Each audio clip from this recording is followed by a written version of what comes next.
cigarettes and alcohol. I could smell you down the hall and know which one of you that I would get. Pictures of us on the wall, fist mark from the last close call. Couple 100 second chances. You brought me down in so many sense. You said it never can, but it did. You hate that you can't control me. You say that you wanna hold me. You hate that I know the real you. Hollow, shallow, see-through. You hate that I took the power. It makes you feel like a coward. You say that you're gonna save me, but you fucking hate me.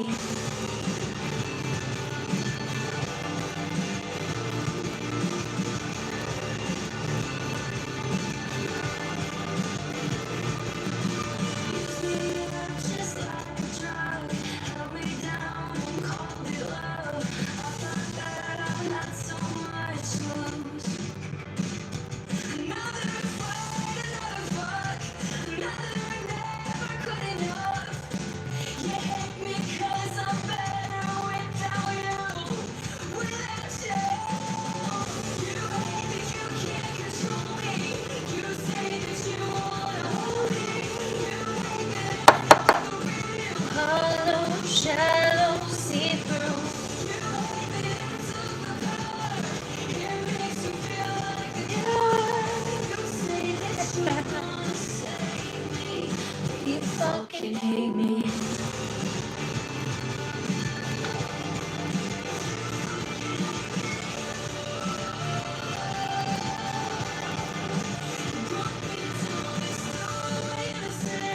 You said it never can, but it did.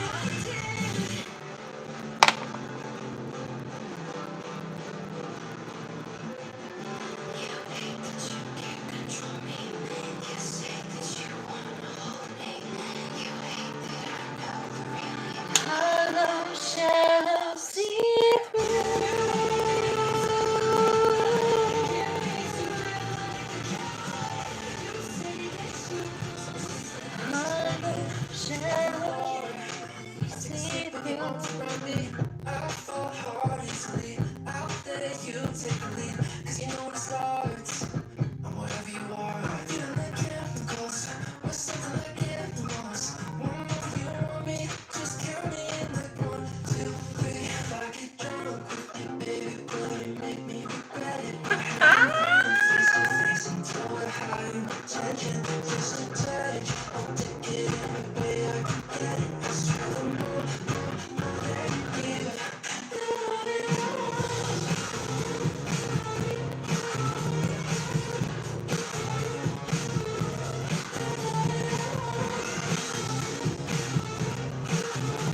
Randolph the Red!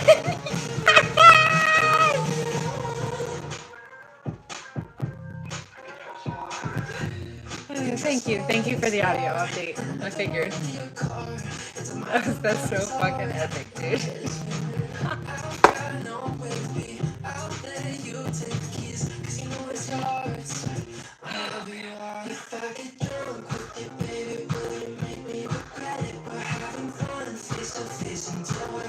Thank you.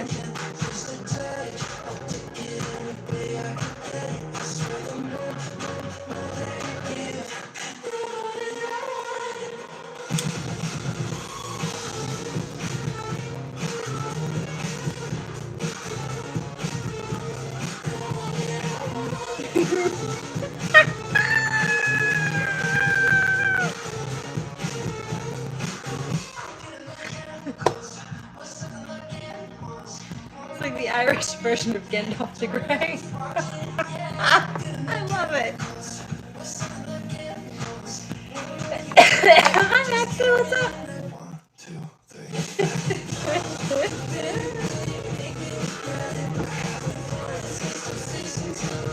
Rusty has a new screen name. Oh! A monitoring spirit. No, Mitch.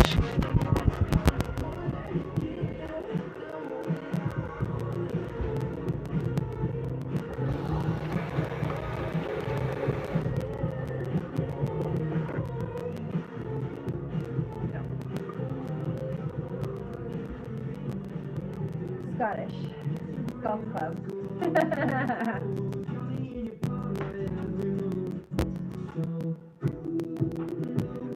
Ring off the ring. I might still call you Rusty sometimes though, but this is I think. Unless you object.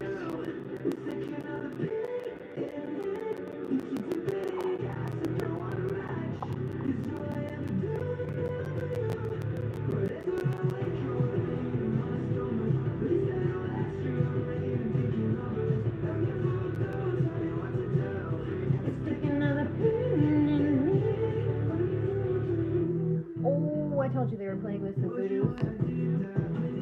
Well, voodoo dolls and stuff. No. Child's play.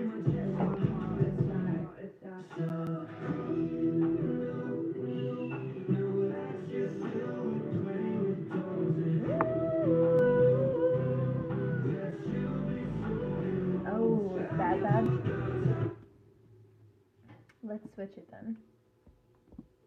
Tell me when it clears up. So it's worse than before. Let's clear that out. We can fix it. But in the meantime,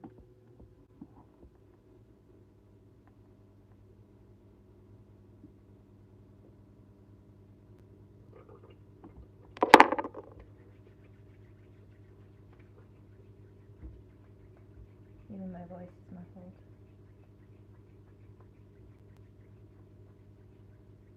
Yeah, I have all of those YouTube adjustment settings off as well.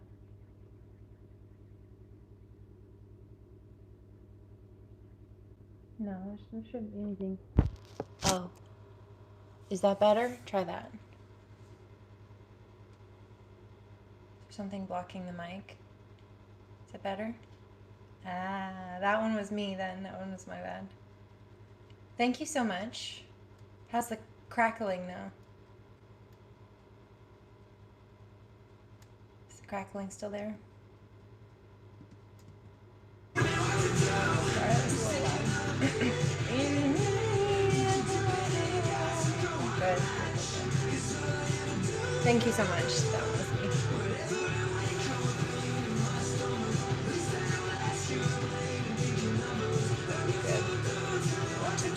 Thank you, love you.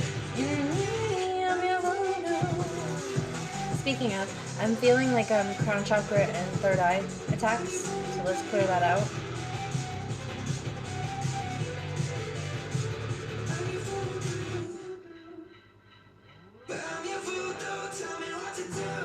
Let's take another pin in me.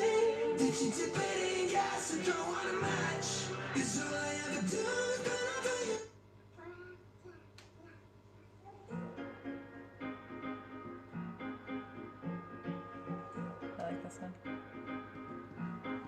How did you know I was so bad for a side? My heart was so close and tight. Something brought you in me like a freight Train through chest of mine.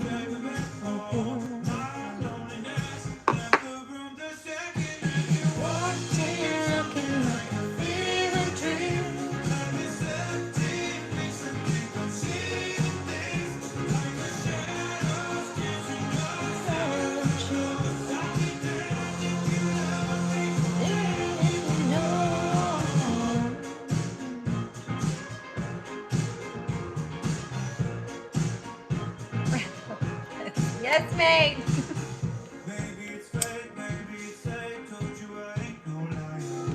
Watching you leave on in my dreams, baby, it hit me like a freight train to the chest of blood, dead all my loneliness left the room the second that you Walked in open like a fever dream.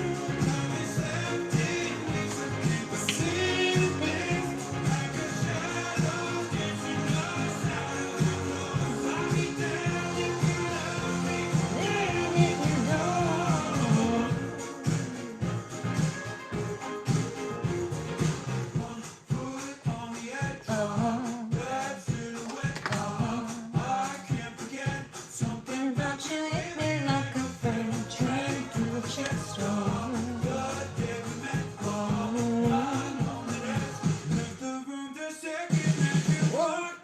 something like a fever dream.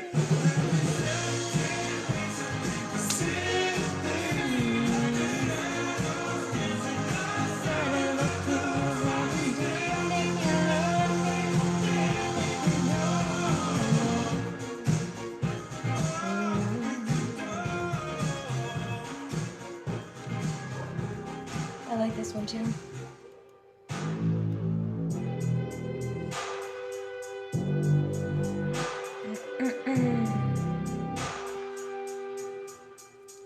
She's so pretty on top. Drop dead gorgeous. Just need more. She a little trouble, no stop. Look in those eyes. Remember the horns. She know how to move on, yeah. Never get bored. Hope you ignore it. She know what to do, oh, yeah. She just says she moved on. She's on. Drop dead gorgeous. Just need more. She a little trouble, no stop. Look in those eyes. Remember the horns. She know how to move on, yeah. Never get bored. Hope you ignore it. She know what to do, oh, yeah. She just says she moved on. She just wanna throw it back, put it on me. It's nice to see you, Max. What you wanted. I love the way you Hope you're doing all right. got it. We love each other, but we feel like we toss it. Good God, you can miss that body. The dawn of dawn. Ferrari. That's good, keep going. Well, you are here with Shiloh Horizon, so Baby, go ahead and let your top down. Let loose, that's what you want now. dawn with dawn, or So should be so dawn of dawn. the way your body moves make me so proud. Shiloh Horizon. Together waste no time. Horizon for the It's your six. time. She's so pretty on top. Drop dead gorgeous. Let's need more. She a little trouble, no stop. Look in those eyes. Remember the horns. She know how to move on, yeah. No, Never get bored. Hope you ignore it. She know. I try to avoid blunts typically because they're rolled in, unless they're rolled in marijuana leaf, like cannabis leaves. They're special cannabis papers. But if it's tobacco, no, I opt out.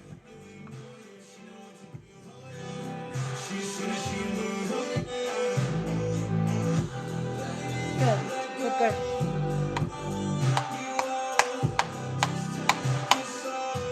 Balancing out.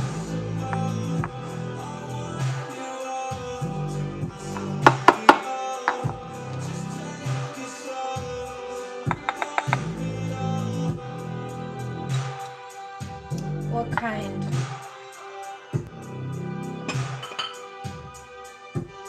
I think this is garlic patties. No, garlic cherries. Cherry patties. I don't know. Hold on. Hold on. I know you got somebody else. And I got something you never. Cherry patties. What is the need you're trying to find? Who do you see when you close your eyes? Keep those pieces to get in line. And I know that Cherry patties. you said you like my ribs. Well, do you wanna try? They're called cherry patties, these ones. Usually if I get a patties, though, it's garlic patties, and so like I mixed them up. No, it's cherry patties. There's no garlic in this one. So baby, come right. I'll show you what we do. If you want me to. Said you like my lips. You wonder if they're real. My eyes are never weird. God, don't be such a weirdo. I'll show you what we do. If you want me to.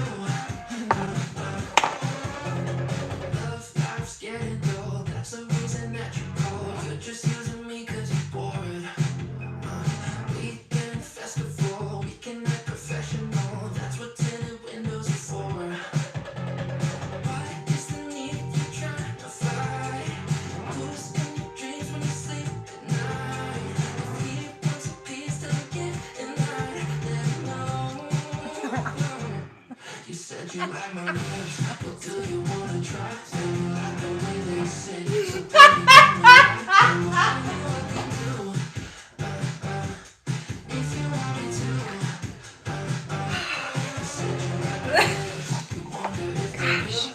My eyes are that. Don't be such a weirdo. Show you what we do. It's the way to.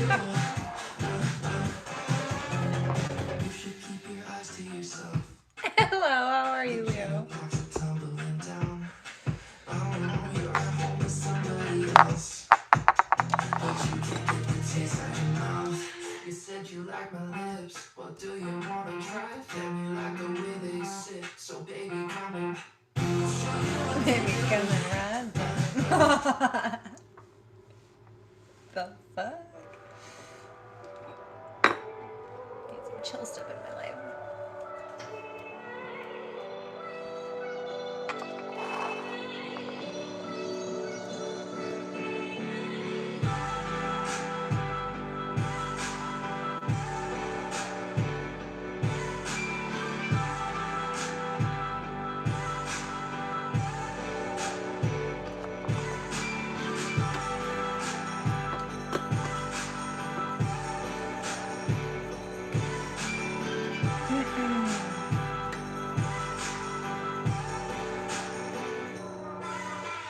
Oh, I'll roll back. I was like, wait, what?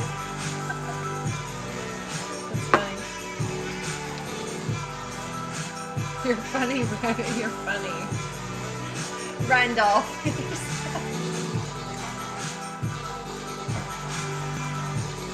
Rust off the rag.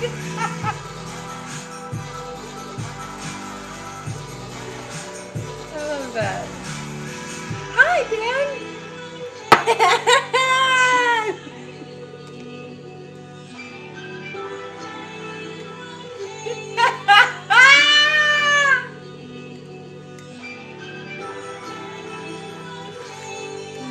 Love you guys. You rock. Rest off.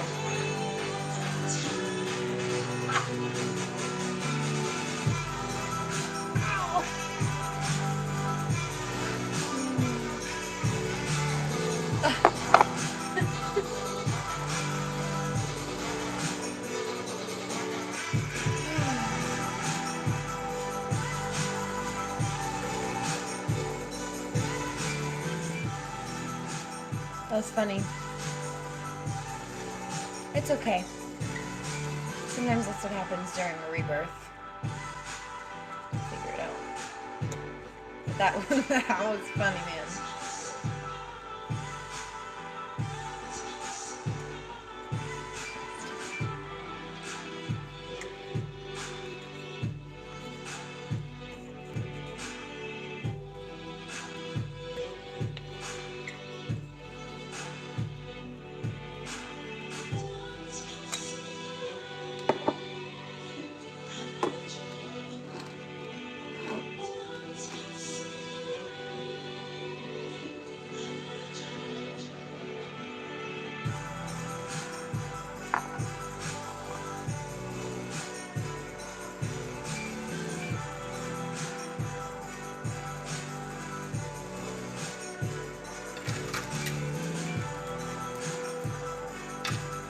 Pretty lights.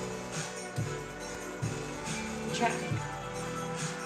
One day they'll know. Rest up.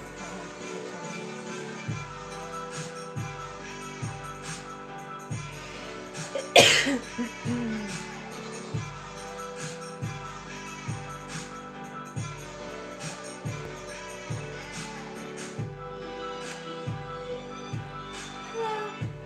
How are you? It's probably my favorite flower emoji. One of them.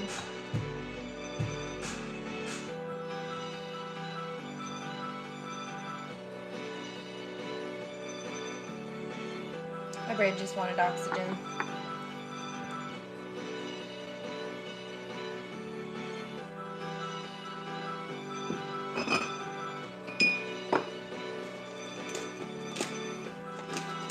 Maybe an edible.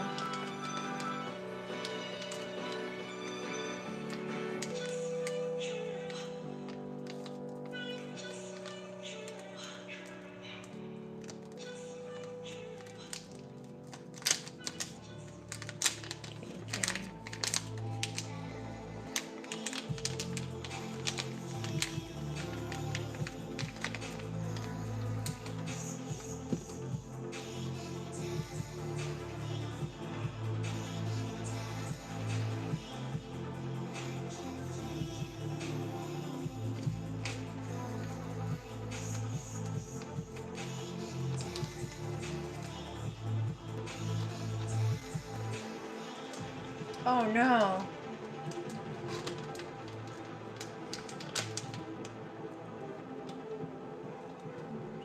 So you downed 200 milligrams in a sitting.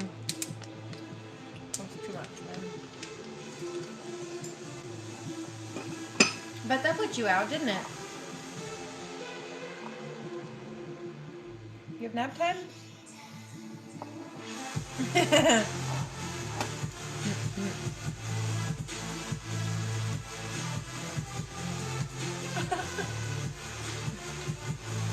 I'm glad you're alright.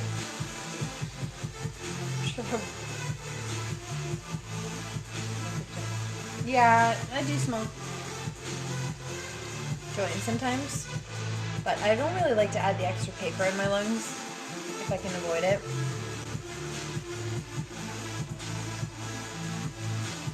Really?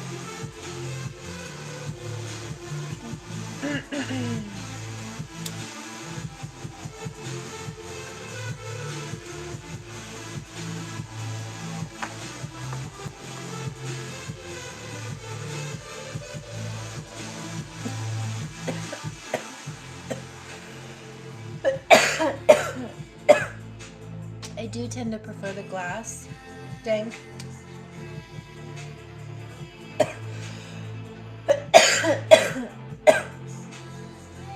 Not talking about like shatter or wax or any of those devices or anything like that, but thank you.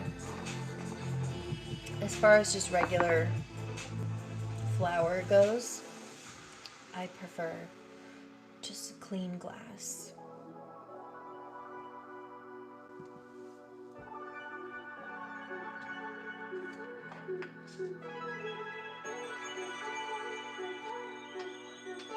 I like this one. Yeah, dank. I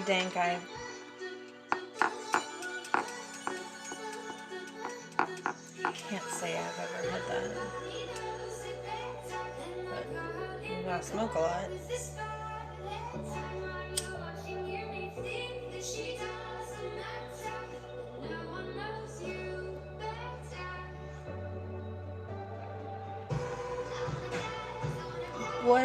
What are you calling? What was it? What was it? What were you seeing?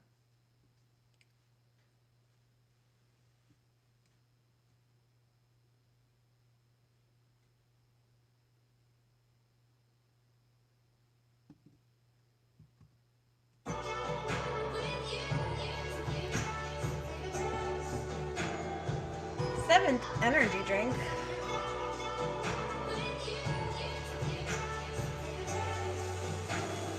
I was going to say, were you seeing like colors bending and stuff like that?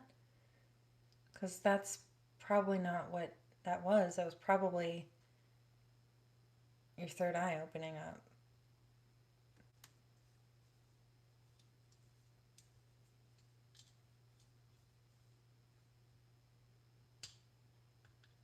Energy shifts and moves.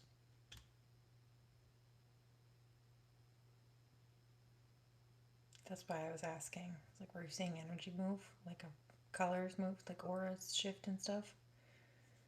Because that's probably all that was. Just like you had enough for it to blow you open. Like put you in a state where you couldn't really think about shutting it down because you were open. Shadows. Yeah, but often spirits, when they're moving past people's peripheral vision, will, like when they're first kind of activating to that, it can be a shadow. Now, dark spirits do represent, like they come through as shadows too often, but sometimes just when people are starting to activate that, okay, you know the third eye symbol, it's got the triangle, right? What's an inverted triangle? What happens when you flip that triangle? Third eye is a point here at the top, and then the 2 points of the triangles on the sides are like your peripheral vision. It meets right over in the middle. So, yeah, vibrating. Yeah, no, baby, that was just you Remember you said atheist but spiritual? Yeah, that was the spiritual part of it.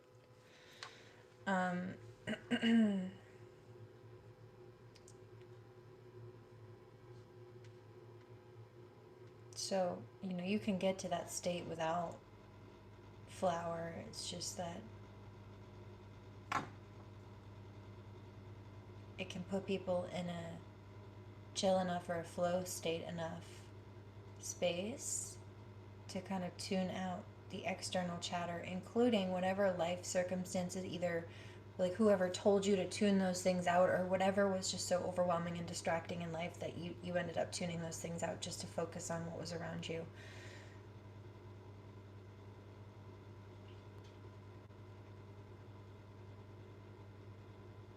Yeah. But even then, dank, that's just tuning everything else out so that your focus is on what's left and what's there, and that's what's there. You know?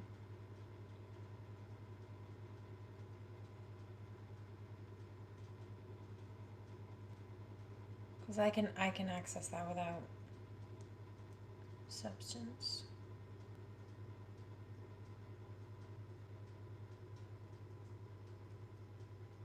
In fact, one of my doctors has a pretty lovely aura a lot of the time, and sometimes in sessions I see it, and I tell this doctor out loud when I do.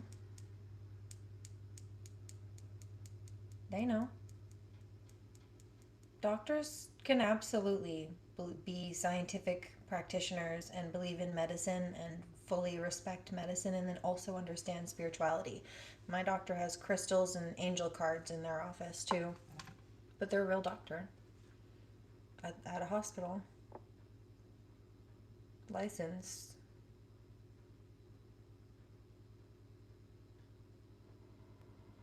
It's just somebody who sees from a broader perspective than one body, mind, spirit, one point of that triangle or another. So bottom line, back to that main point, the third eye is here. People are usually so focused on like what they can see in front of them physically that they tune out the spiritual side of things, like your average person. However, there is kind of like a middle point, which is the peripheral vision, and that's the part that starts for people who are starting to open up to this. That's the part that will activate first. You start catching glimpses out of the corner of your eyes. In some cases, it's like they don't want to just jump in front of you and scare you. But on the flip side, in other cases, it's like people have like turned off their higher sight because they were either taught to or overwhelmed or it scared them or something at a certain point. In some cases, it's grief.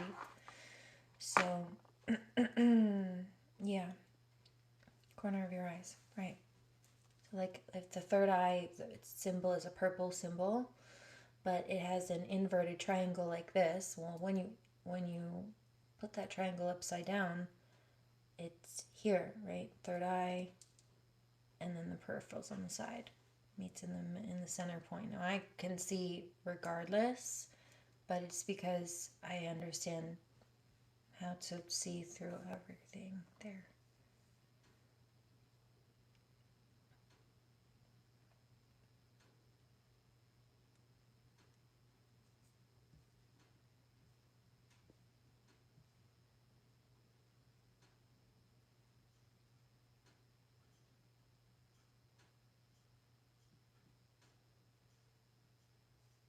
It doesn't sound like schizophrenia, mate. That sounds like stoner.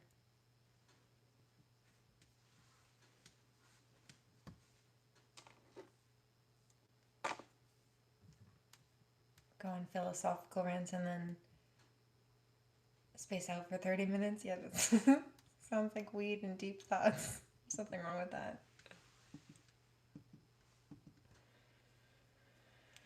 Cheers.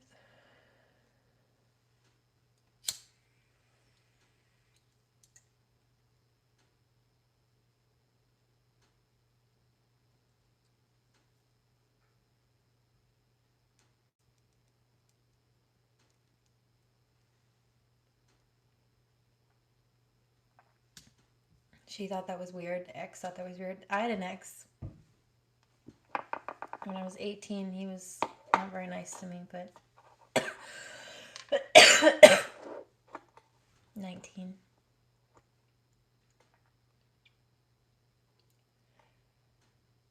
But one day I found this note. He was keeping like a log of notes about me.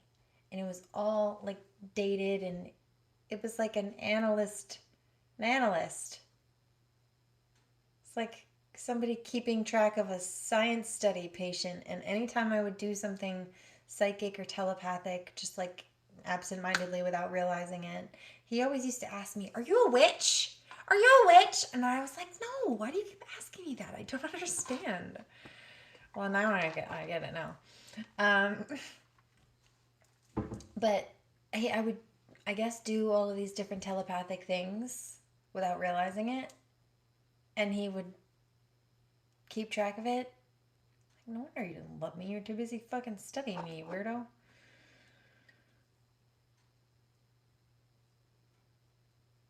Well, it spooked him because, like, okay, his parents' house was haunted also. And I'm a medium. And I started, speaking of tuning out, right? Like tuning out spiritual stuff. I started at his parents' house seeing certain spirits. I was having dreams about some of them. And then I was seeing this dark, like, evil shadow.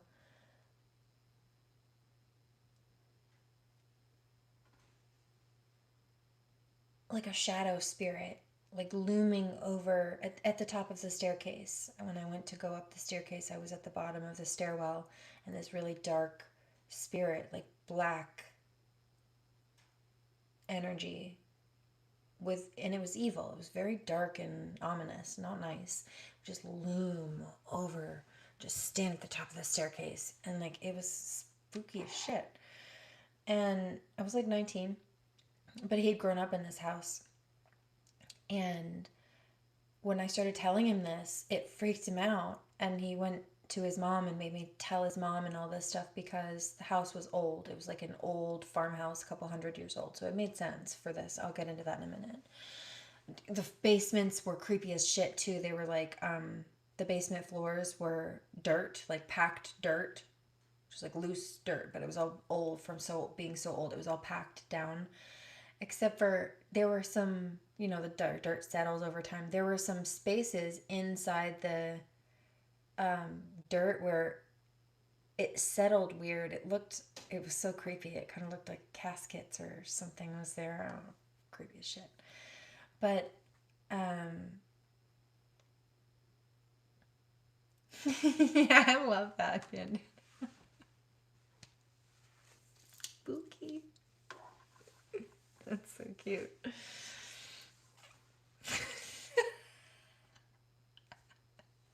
You're such a gem.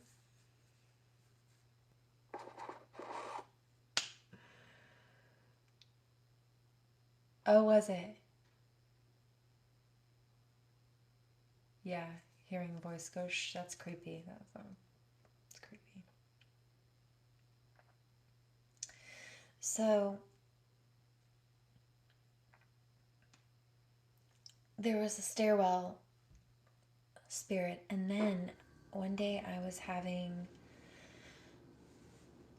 taking a nap in his old bedroom at his parents' house, and I knew, in retrospect, I was lucid dreaming because in my dream I was laying in his bed, which is where I knew I actually was while I was sleeping. But like in the dream, I was laying in the bed, and like I woke up and I looked over from the bed at his doorway, which is exactly, if I had woken up in that bed, where I would have sat up and looked over at. Everything was the same, the room was the same, except for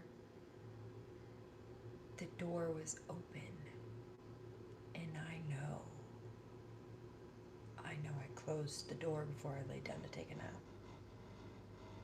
Because I it creeped me out. I felt like there was somebody, like, I don't know, like watching me from the hallway. It was creepy. So I always shut the door.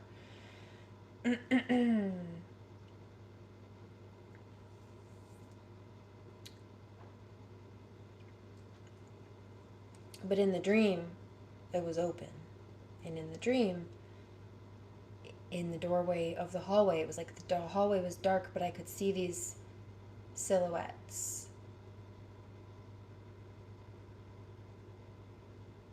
I love that. Look, we match. Least expensive t-shirt ever.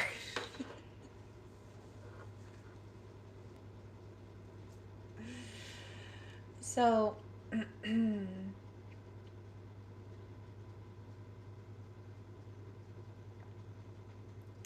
there were these three silhouettes standing in the hallway.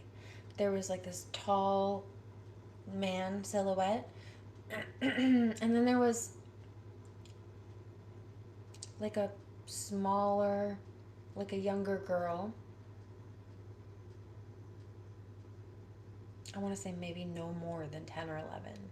And then like her younger brother, like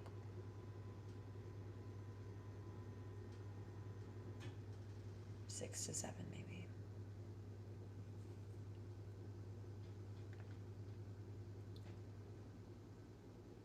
And it was creepy. And I told him about it, and it freaked him out, and he got all worked up and made me go tell his mom. And she got all worked up because when they were kids, he had two brothers, an older one and a younger one. When they were kids, oh, I just got chills. Oh, Mr. Meeker likes this song.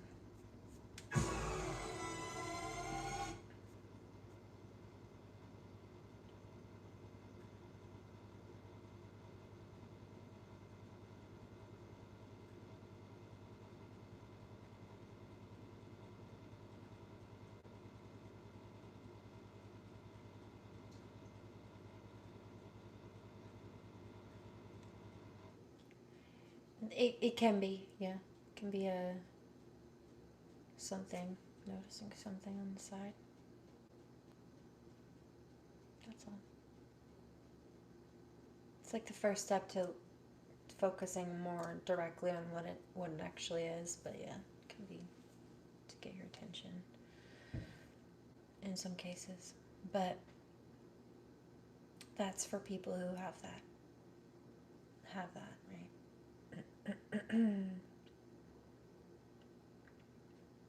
Or have access to that.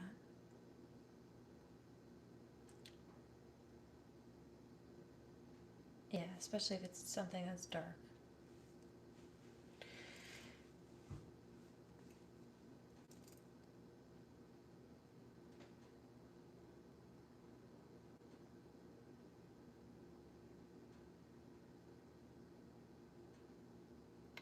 And so I went and I told his mom, what I had dreamed about. And she told me that the kids, when they were little, used to break the veil. That's right. They would run down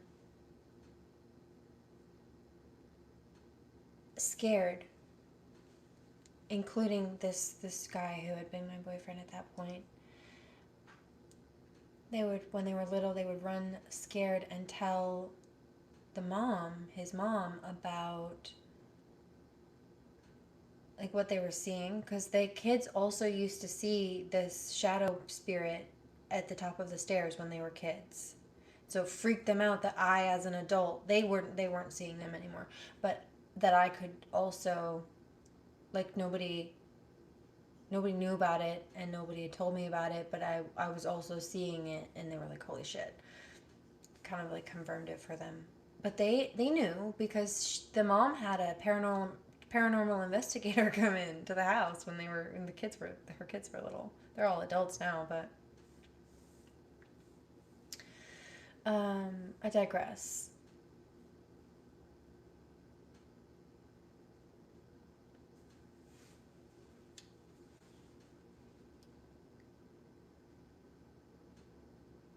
And so she told me that the boyfriend that I had at this point, when he was little, he went to her and told her that he kept having this dream, because he knew how to lucid dream as well, or he practiced that.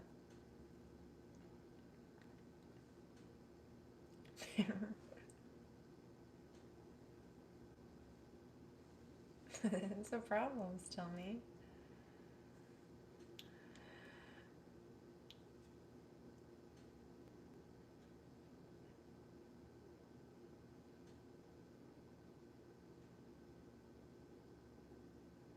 Thank you.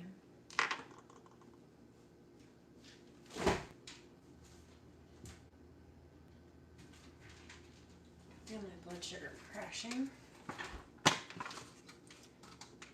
It's on me. Mostly fasting today.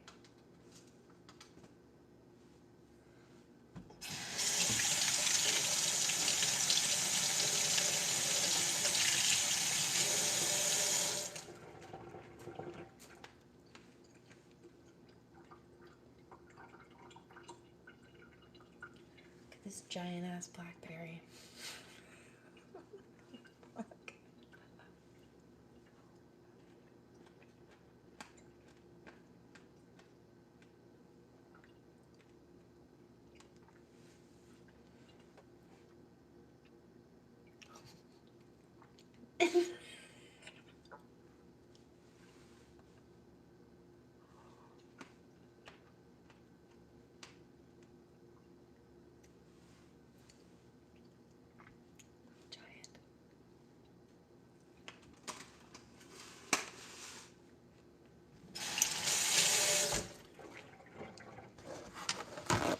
So he was having this dream since he was little, where a little girl, just like I had dreamed when I was 19 in his room, they were watching me. Like it was like a man and two kids, but a 10 to 11-year-old girl-ish, and then like a 5 to 7-year-old boy, 6 to 7-year-old boy. So this girl would try to get him to go into the closet, she said, to play with her brother. Like into a dark closet, and his mom was like, don't go. Because his mom also, when she was little, had dreams too. She used to dream that she had this friend, and it was a recurring dream. She had this, but the dream was always a bit different, and they do different stuff and what have you, but the place was the same. And so in this dream, she would go like outside and go like down into like a doorway, kind of like into the ground, like underground. And that's where she would play with and hang out with this little girl. But she realized eventually that that was a ghost, and it was like she was going underground because it was like a grave stone. But in the dream, it was just like a doorway, like a portal, kind of. But yeah. But he was little when he was having that nightmare, that dream, that where the ghosts were trying to get him to go into the closet. And that seems to me like, I don't know, somebody trying to lure a child's spirit, right?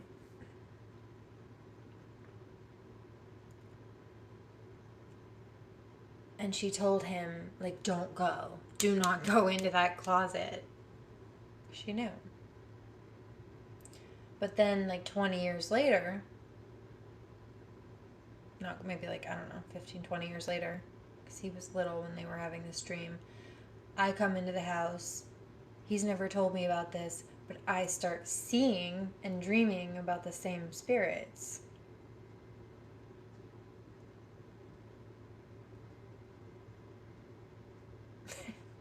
You're sticking out.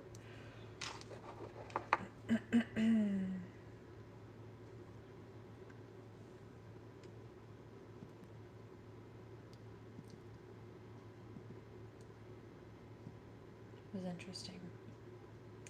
And then there was one day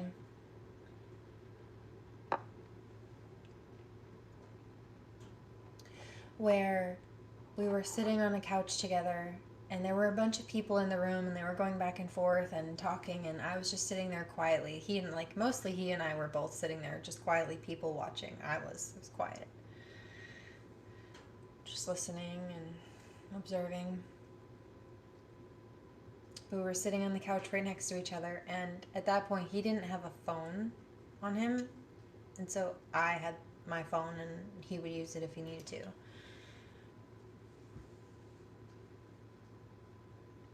And I had the phone in my lap.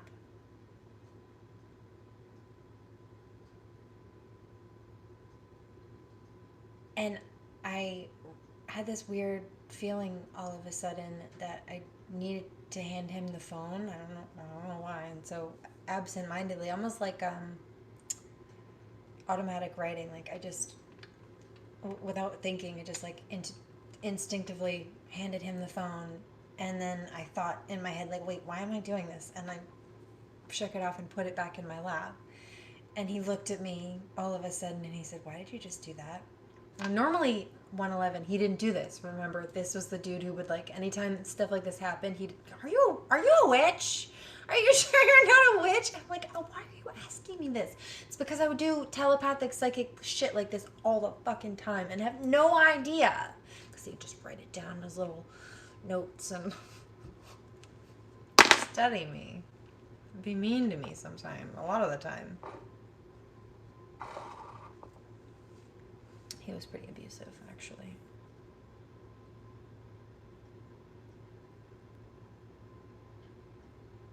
Not as abusive as the next one, though. Went from a narcissist to a narcissistic sociopath. Whoops. Anyway.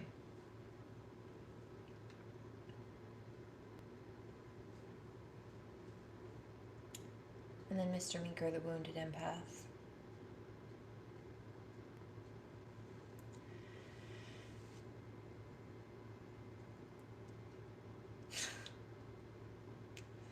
And so he's like, why did you hand me your phone? I'm like, I don't know. I just felt like I needed to all of a sudden, and then I thought, why am I doing this? And I put it back. And again, he normally didn't tell me this, but he looked at me and he's like, at the exact same time you handed me my phone, I was thinking, oh, I need to call my friend Zach. And then when you put it back in your lap, I was thinking at the exact same time, oh, never mind, I'll do it later. And so, like, I didn't even realize I was hearing him, but, like, I picked up what he was thinking and was responding physically without...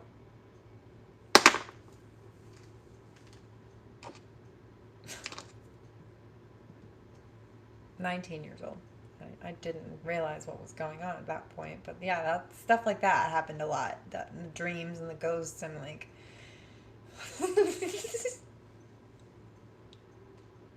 People become believers pretty quickly around me.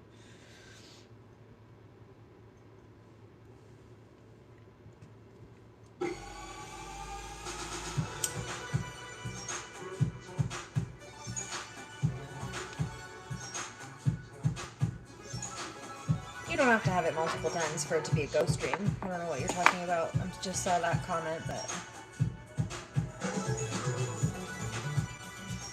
Oh, gotcha. Oh, that's creepy.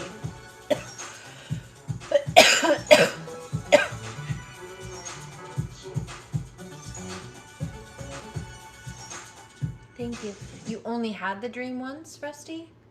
Or you had it once and it, like, never forgot it?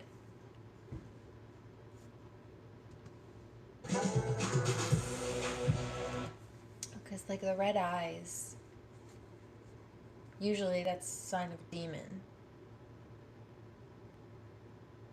Often, like, red or yellow eyes. It's not good energy.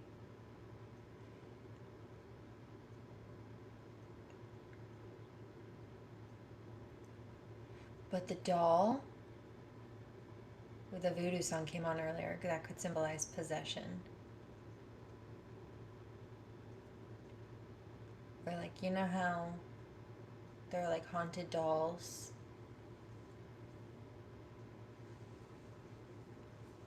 Could also be a dream of somebody trying to do voodoo. It's like demonic practice through a doll of some kind.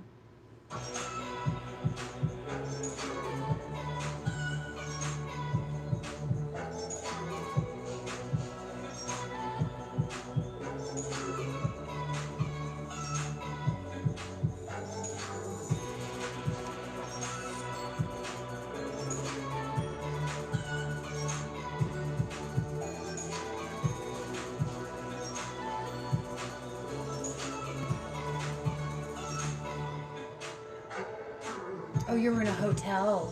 Oh, geez, yeah, that doesn't surprise me. That's...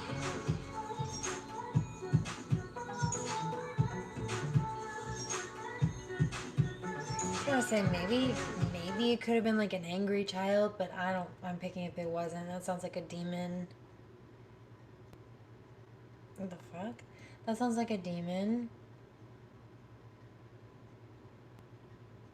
You know how there are a number of demon reports where they try to masquerade as children, like they'll come through pretending to be children, like haunting stories, but really it's a demon. It's trying to trick people, lure people.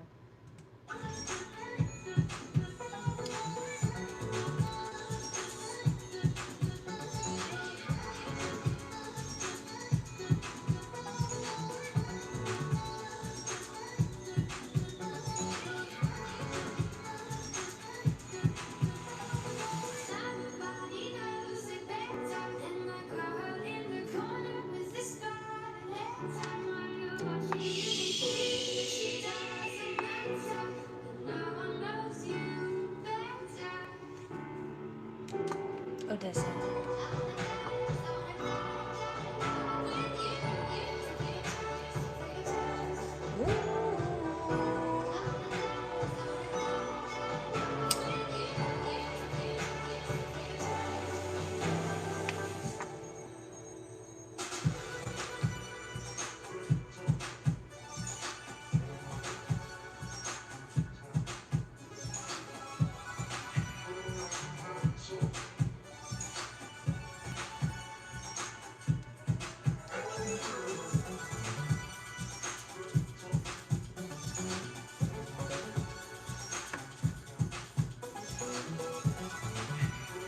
How are you, Bojangles?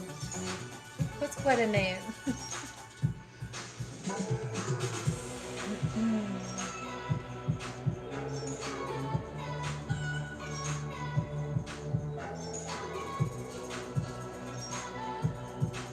Started with you in a nice home and then the walls. Yeah, that sounds like a trickster spirit where they try to masquerade as something else.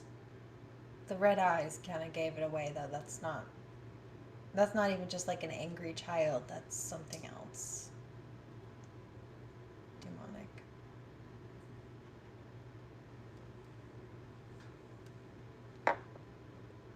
But if you've ever watched haunting stories and stuff like that, a lot of the time the demons will try to masquerade as something that they're not. In some cases, it's children.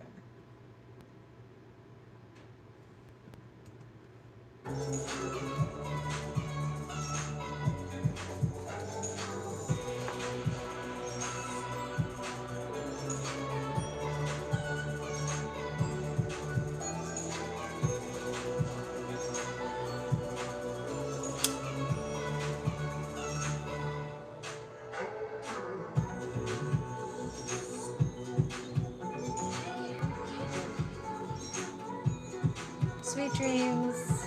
I hope you have sweet dreams.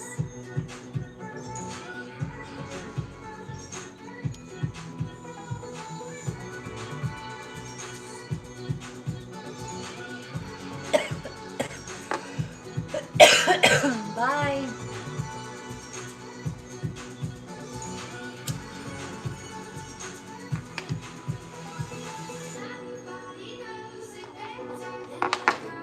Can I read for you, Rusty? Hold on.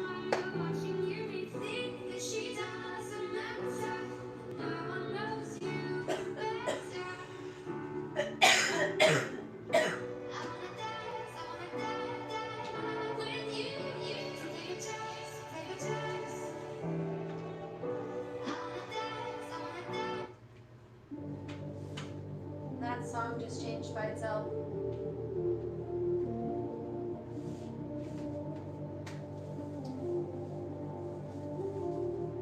Did you hear that? The song just switched by itself.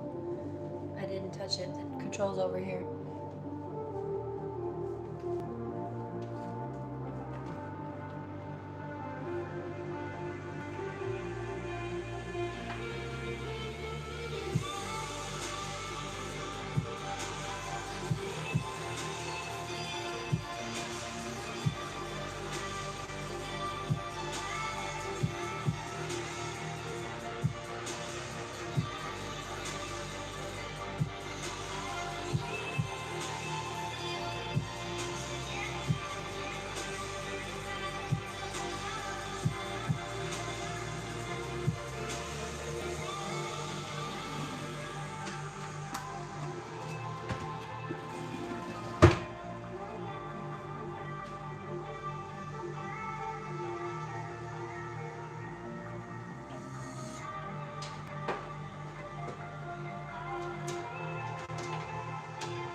Here's something else. Rusty, or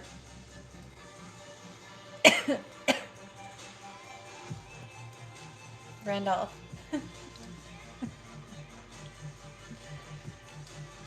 Can I pull some cards for you? It's a good question. I can answer it. I feel like I can help you in a couple of other areas too. But we'll just do this one for now, if you'd like.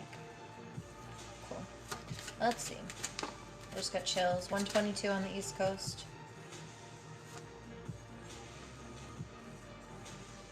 Psychometry just came out. I have that gift too. It's like touching, let's say somebody were to hand you their grandma's bracelet, you might start, theoretically, hold on, see what actually comes out. Picking impressions about their grandma up. It was a mediumship thing, so if that were the case, then yeah.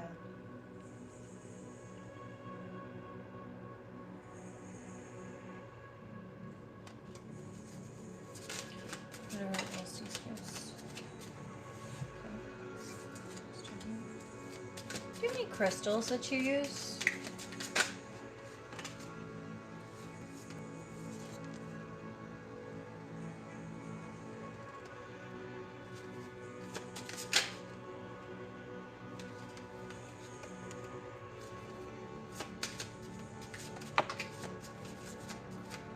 Audience. Yeah, you seem to have some psychometry and clairaudience. Those are part of mediumship, or they can be. So, I mean, like if you're getting clairaudient messages, that's some kind of mediumship. So yeah, I would say that yes, you have this ability, and there's music on this too. It's also why you've probably drawn in music on this note. Let's see. Claircognizance, so like clear knowing, kind of having a thought about something. That's why you're asking about this. I had the idea.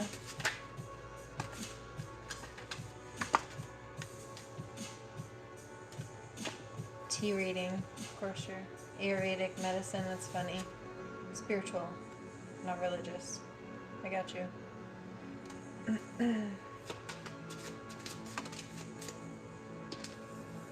Numerology. Didn't you ask me about numbers earlier? Somebody asked me about numbers.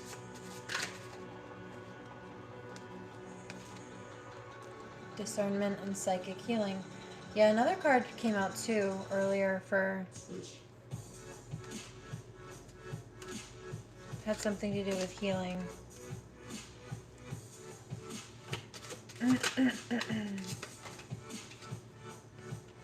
Automatic writing. Didn't I say something about that earlier? Past lives.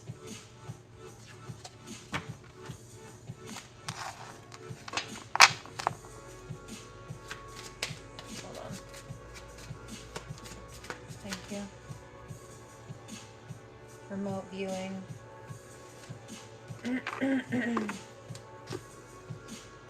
That has to do with the third eye. No, we just talked about that. Divine Light Keeper. Writing. Telepathy. Just came out. Indigo Child. I didn't realize that was over here. Psychic powers gained through meditation.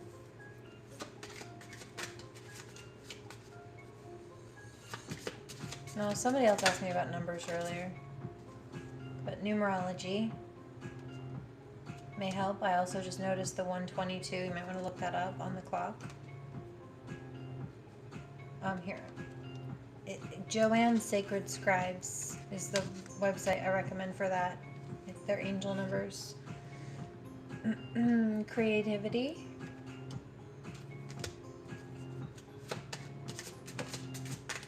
Yeah, humble. You did. You were asking if, like, music was work ethic just came out, where you should invest your focus and passions. It is.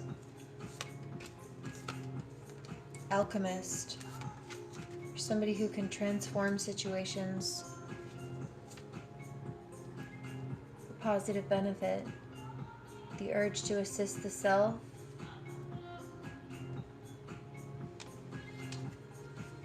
Energy medicine just came out too.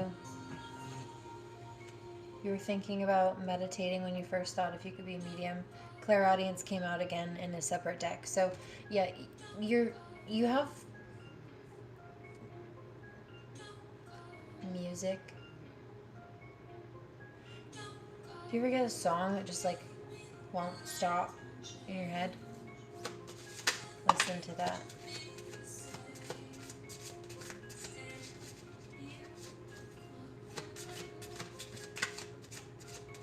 It's like internal clairaudience. There may be a message in that for you, Rusty. Animals.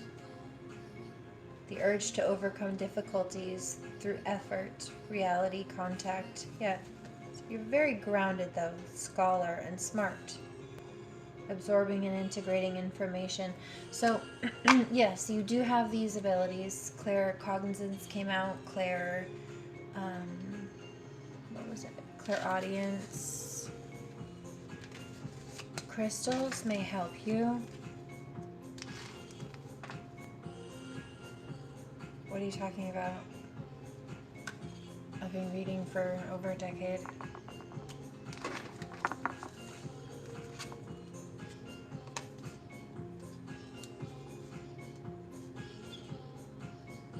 See, that what their problem is they keep trying to put me in a box, and then they're confused when I don't fit into the box they tried to put me in, because I'm very multifaceted. And I don't fit into a box. But I can see their small-minded thinking does.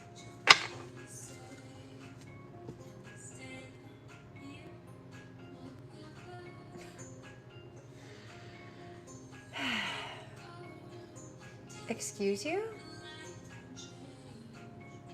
You don't come into someone else's house and tell them what to say or what not to say. Fuck you. How about that?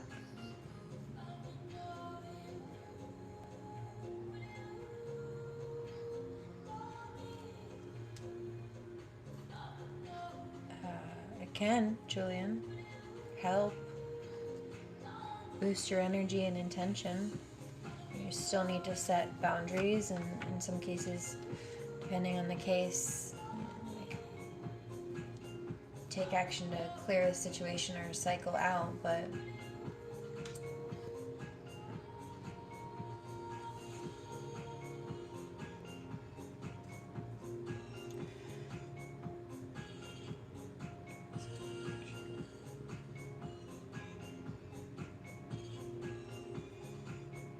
That's so funny.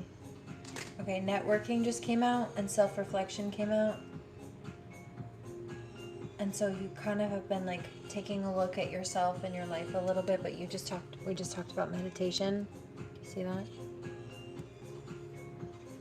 It's precognition. This is the ability to perceive future events, but you saw it. You saw yourself singing on stage.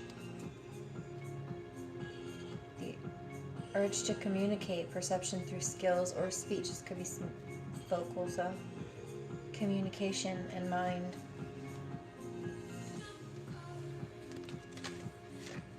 Manifestation and administration, but you're taking the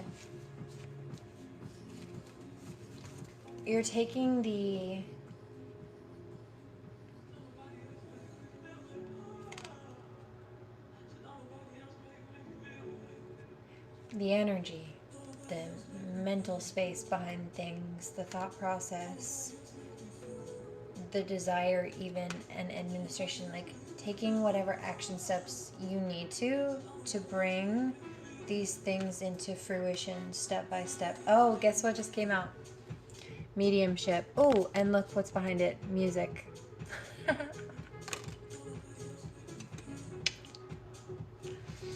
Got you.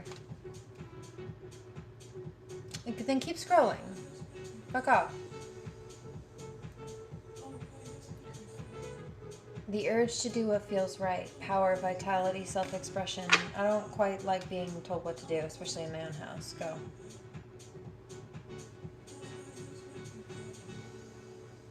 Entrepreneurialism.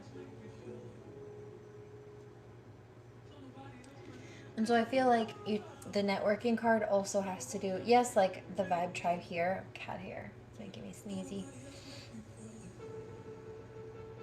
But beyond that, like you said something about moving, and I don't know exactly how that would go. You go about that if you have band members in mind, or it would be like auditions or mediumship, intuition on levels. I don't know exactly how that would play out, but that would be a form of networking, I would say. Like, so, ooh, prophetic dreams. No, something's jumping out behind it. Starseed, physical empath. The ability to feel symptoms of others' illness and sympathy pains for someone in labor or even inconsistent energy levels. Like if you're connected to someone, or you can picking up someone else's energy and they're tired, like you might feel that, or they're not feeling well, you might feel that. Hospitality and humanity.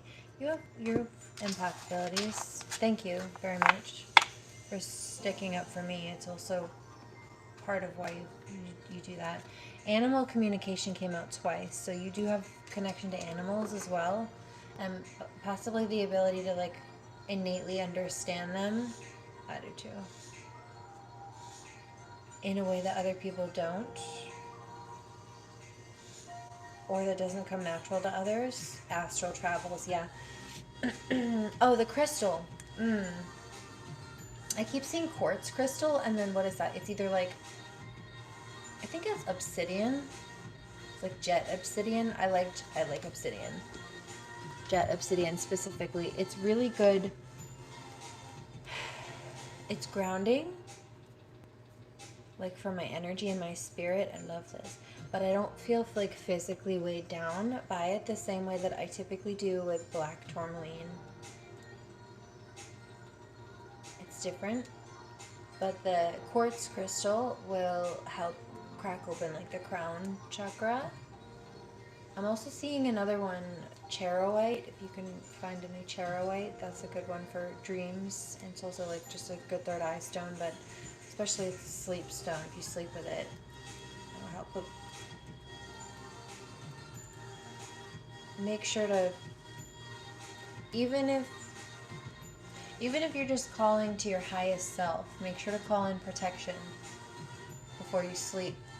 Because it sounds like, as somebody who, as somebody who has access to the dream space and is prophetic in that sense, yeah, there's a target on you, spiritually speaking. Starseed card came out. So you have a light inside of you. Like, imagine like those red-eyed beings being like parasites, mosquitoes, and you're a light source in the dark. When you sleep, your eyes are closed. People typically turn the lights out nighttime. Right.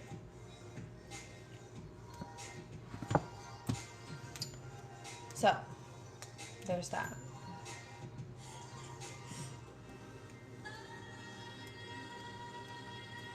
They think this is a joke. That's funny. He's gone, but nope. No cosplay here.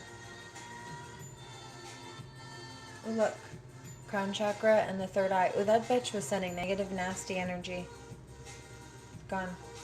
Did you feel that? Just clear out? Does anybody else feel that? The back of the neck. That was nasty. That was a vampire trying to siphon.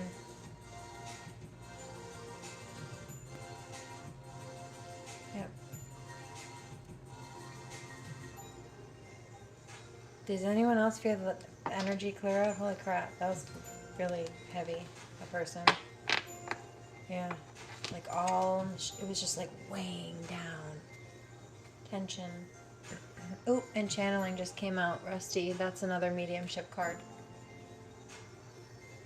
You're being called to download and deliver messages from the spirit realm to bring closure. You do have that. And then psychic surgery came out. So you've got some either healing abilities or a propensity to learn that skill.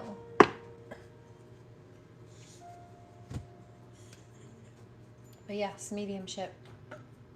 It's probably one of the other reasons you felt drawn here.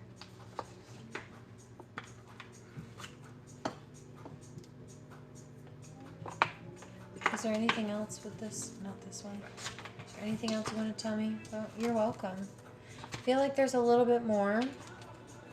There'll be another night when something else comes up, whether it's like, what was it that I saw?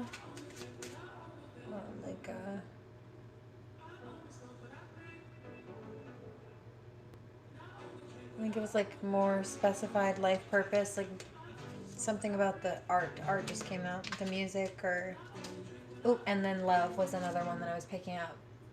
The twin flame card just came out too. So yeah, artisan, and what is this? Neptune. Urge to escape from limitations, transcendence, merging in oneness.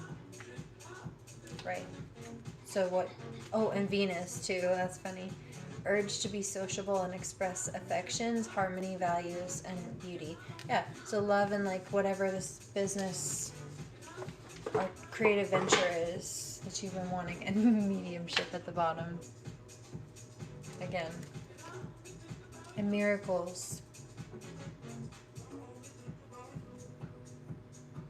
Okay. Performing and or receiving. Divine light keeper. As long as you stay in the light.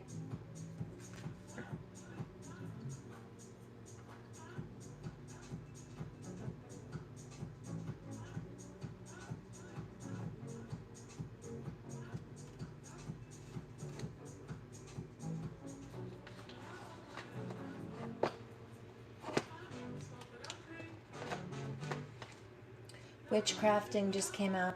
It's why you say atheist, but spiritual. And it's why I say ominist. Not religious, spiritual. Like, ominism is to see the truth in many religions, but it's because you see the greater truth beyond that, the spiritual tie that connects them. The bridge, the mirror between them. Same story repeating through many incarnations, through many eras, many languages.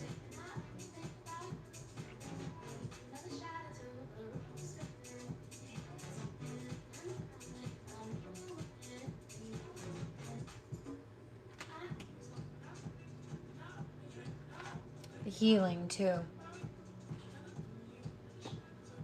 You know, people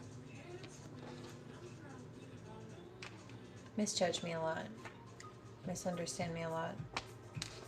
And you didn't do that.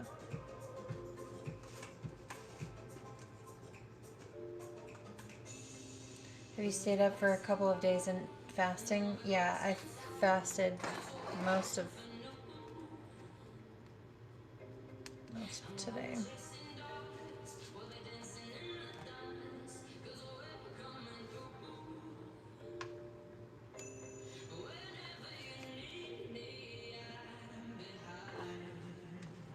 This is Kygo. I like Kygo.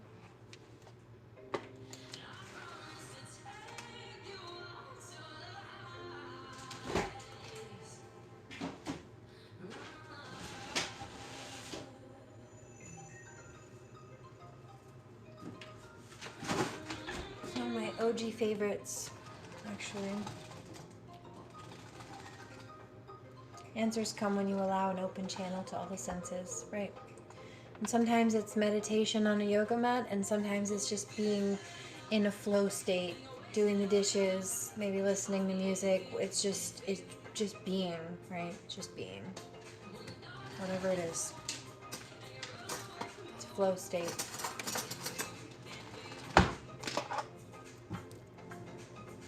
State of flow.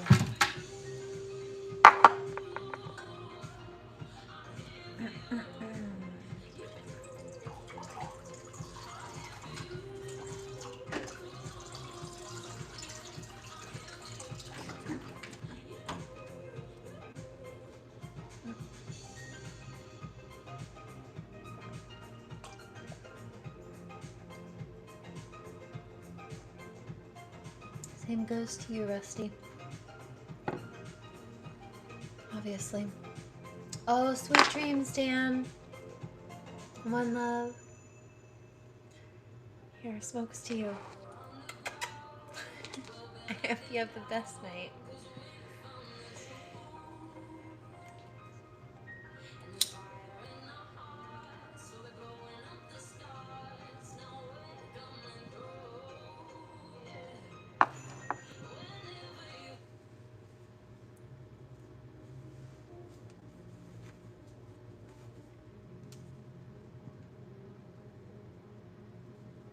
I do readings, that's right. I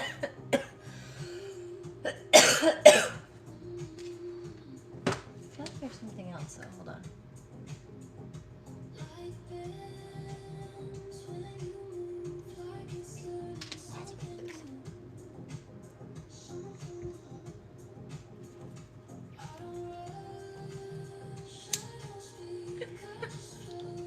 That's a good one.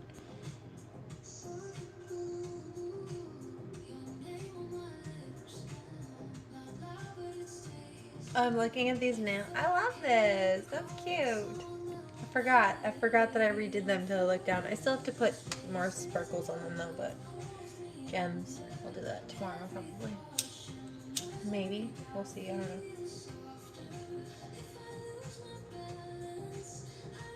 I think I'll do it in the sunlight tomorrow when I wake up. Go outside. Get the daylight.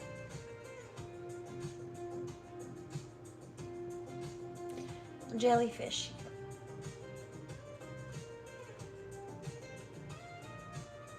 They're cute.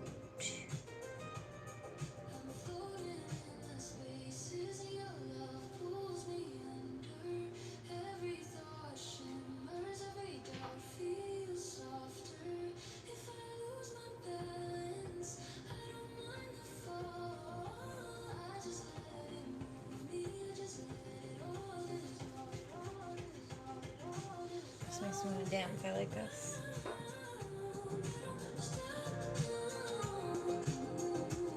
I like this a lot.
That was delectable.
Is it too loud?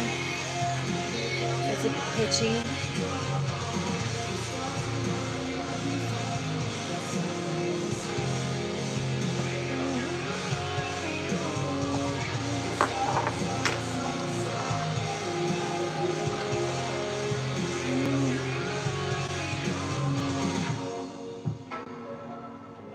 Good. Sometimes if this gets a little bit too loud, if I have the volume up a little bit too high, it gets funny. Or like, it's just not as good. So let me know if it's ever too loud. Thank you. Ooh.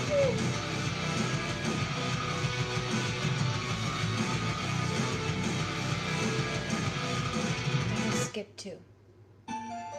like this one.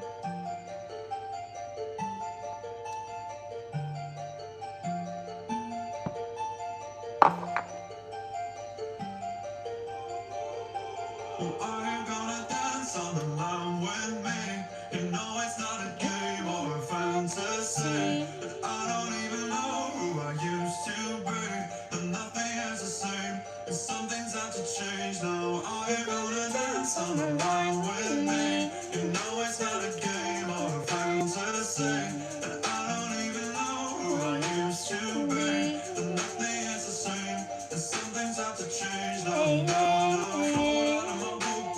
Bolts out of my blue depths, in and out of my dreamscapes. People acting different.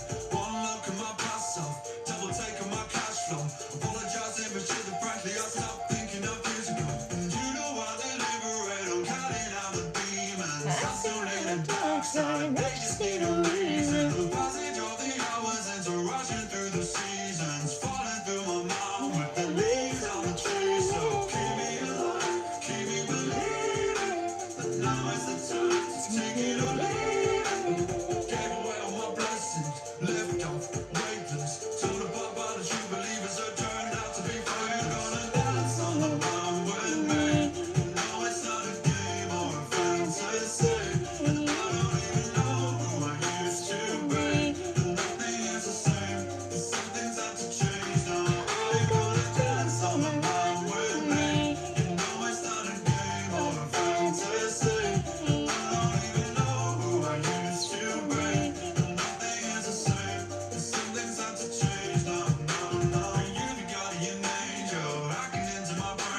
Stepping up from my future, uploading my true self. Did I get this far for nothing? Or are you reward?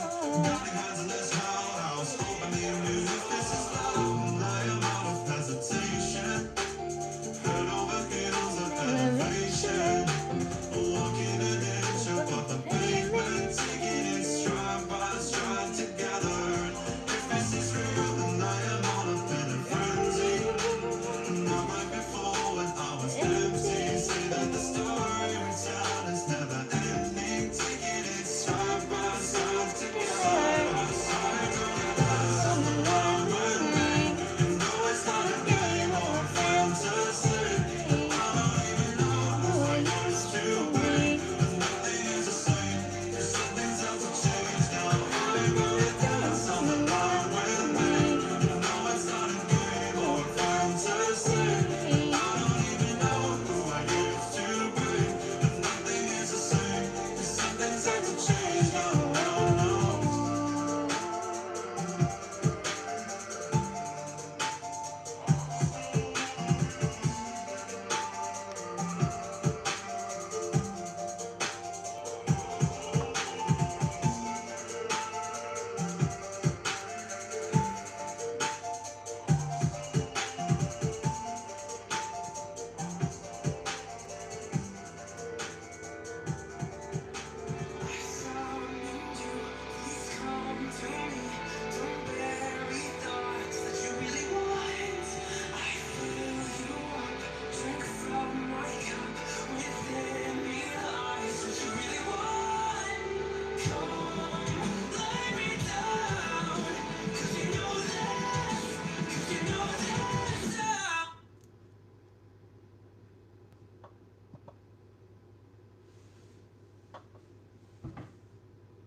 Baby, you can't even spell your insults. What do you mean?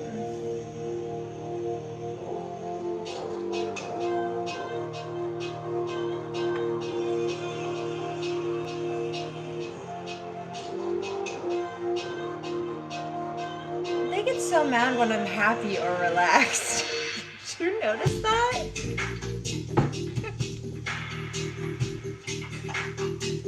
Like, why? It's so cranky.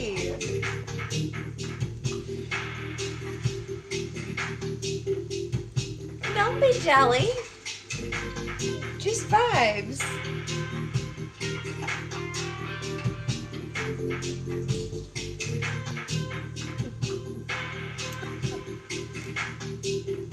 Right.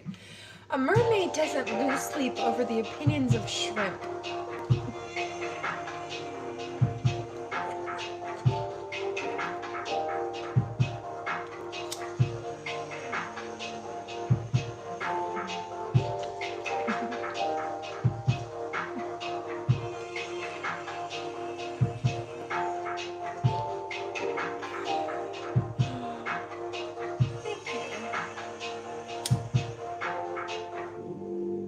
Let's have a dream which isn't under control. On the Well, something Barbie. is going to happen to me that I don't know what it's going to be.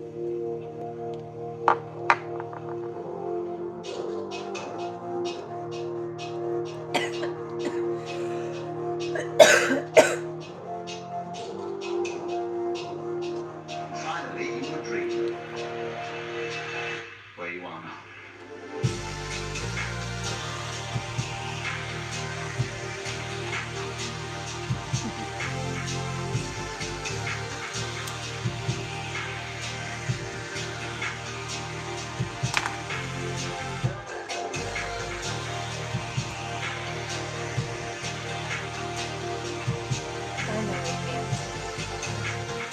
Are you from Australia?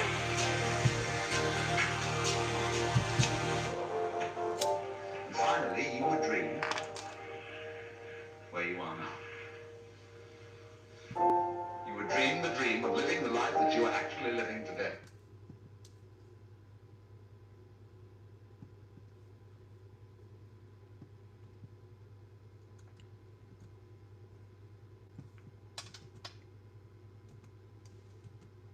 Okay, well, I was just going to go here.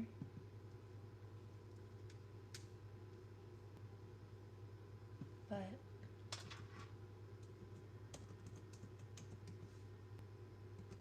I hear this. Yeah, bunks and rums. Cause I need you like the flowers need the rain. I need you like the sun when the clouds turn gray. Oh, you're like the blood running through my veins. I love you until now and forever away. Oh,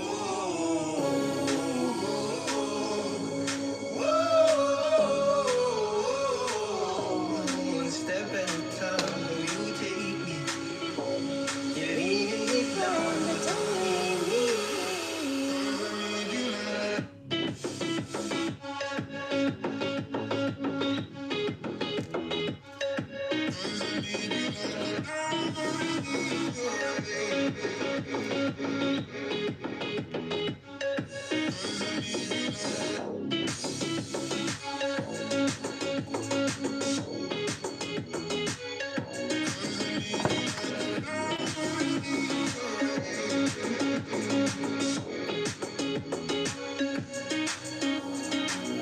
Sometimes I feel so lonely.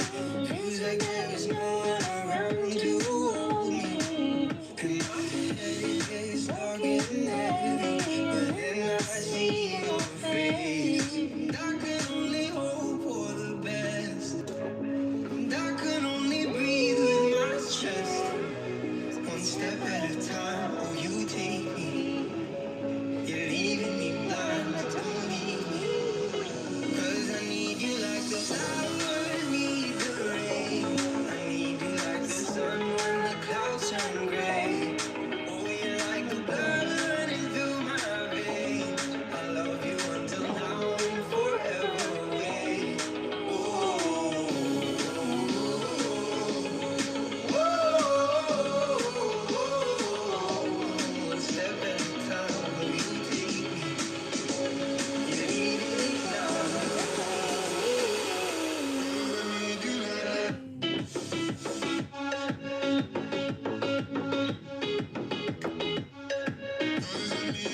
He's upset that I didn't eat enough.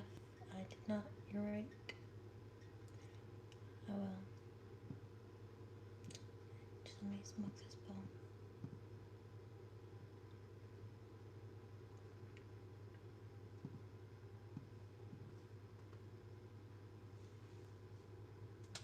I've heard mixed things about those ancestry things, like they could be fake or data's being collected.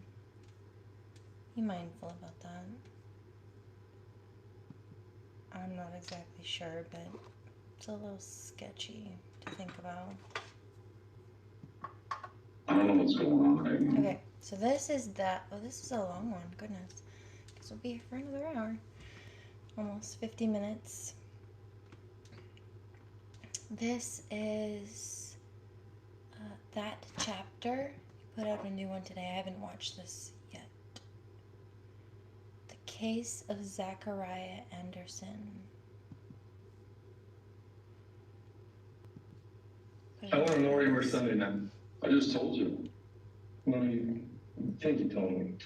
I think you told me. No, there's a big difference. I'm not sure what you're getting at. Either take me home or give me a lawyer. Because I'm not really sure who's really on. Some of you have heard this one before, right? But there is this couple, and they're absolutely happy out there, loving life. But after a while, things start to turn a little bit sour.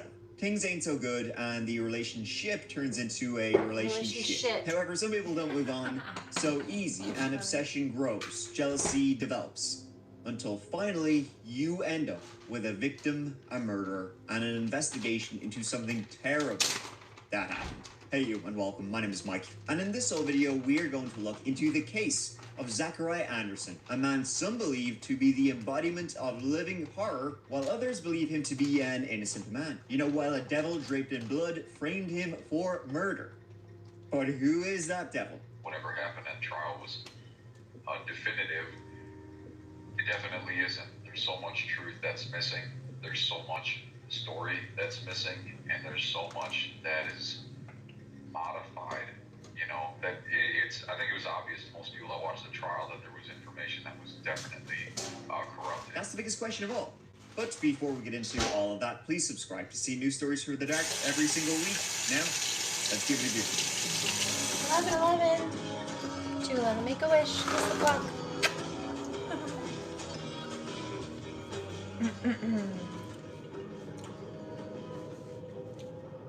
No.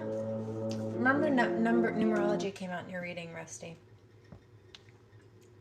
2:11 is still a manifestation number. It's still a portal like 11:11. Just has the addition of 2 in it, which means it's about balance. Could be about relationships too. But it's about harmonizing things. Here, remember I told you about Joanne?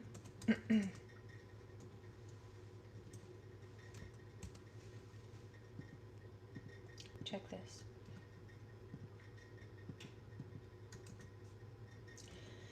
Just off the cuff, it's about like stability and reliability and things like that. That came out in your spread, right? Also, and manifesting came out, like making things happen, like a portal almost. Creating a portal, but then bringing it into physicality.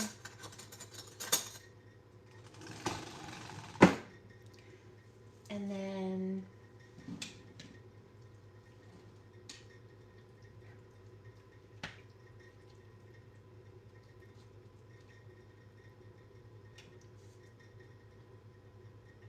it's cold.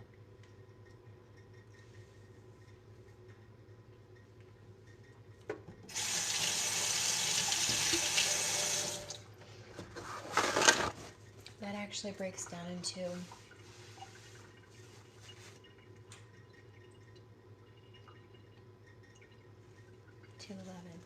4.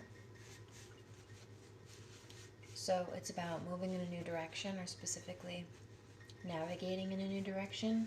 It seems like you're wanting to be on your north node or headed towards your north node. You have the opportunity to move in this direction because you're figuring out what direction that is and wanting to take steps to do that. So 211 is still a good number for you. good number in general. But it fits with all that stuff.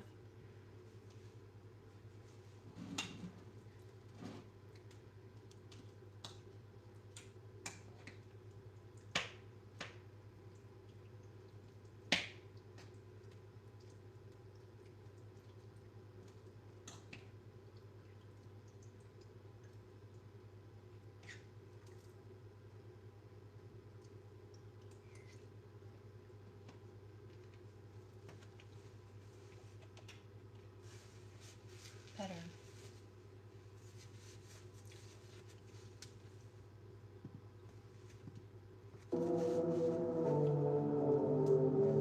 The setting for today's story, my friends, is this little known place, if you can believe it, called Kenosha, Wisconsin, which I'm pretty sure we've been to before, maybe at some stage, question mark? Who knows these things? But what I can tell you is that Kenosha, it was the lifelong home of Rosalio Gutierrez Jr., who in 2020 was 40 years of age.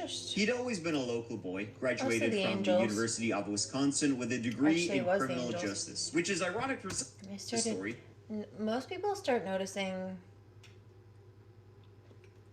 11:11 first, if it's a synchronicity sequence. It's typically trying to get your attention, mostly because for your average person, eventually it starts being hard to ignore when 11:11 suddenly seems to stalk you everywhere you go. And the numbers will change depending on the message. And then when you've learned the lesson, your numbers will shift. And sometimes they'll go back. Cycles. They're just cycles of things sometimes. Layers to a lesson sometimes.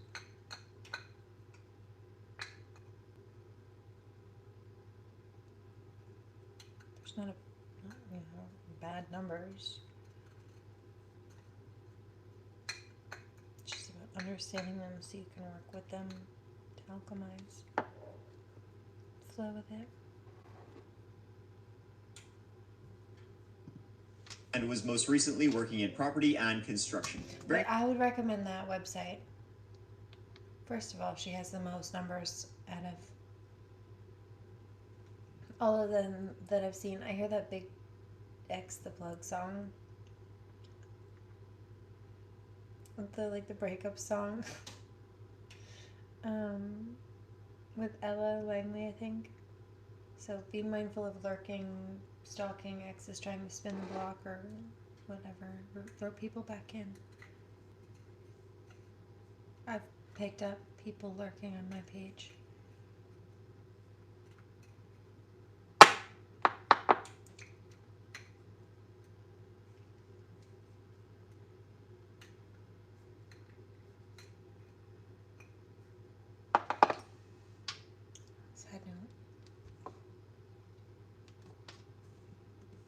Local boy, graduated from the University of Wisconsin with a degree in criminal justice, which is ironic for some in this story, and was most recently working in property and construction. Very close with his family, his mother especially, and his siblings. Now Rosalio, he had 2 kids from... Well, as far as Joanne goes,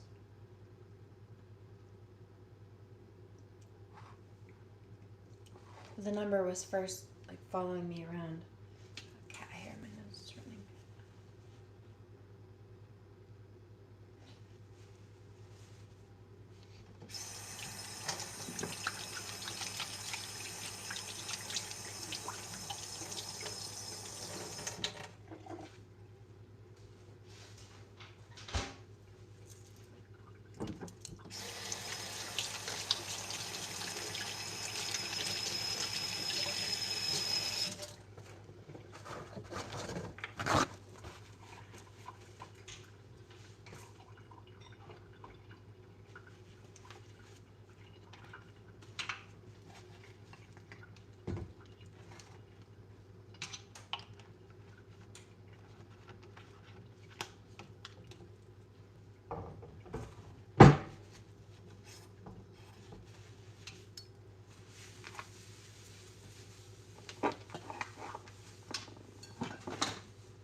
numbers. Ask me how I learned.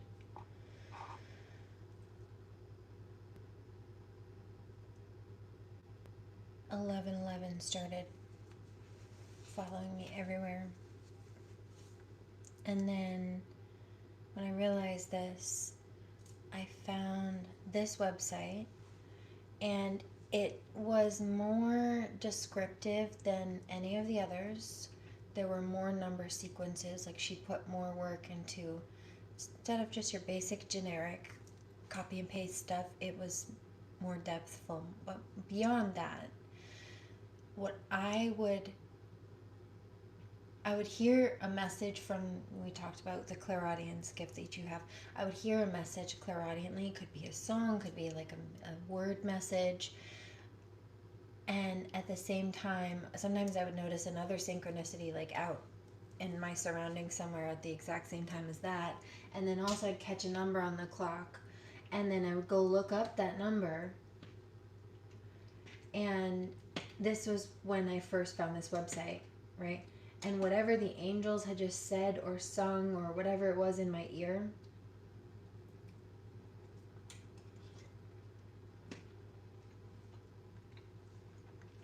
would parallel exactly with the message, or the things that the angels had just said in my ear would be verbatim what she had typed for that particular angel number message that I had never looked up before.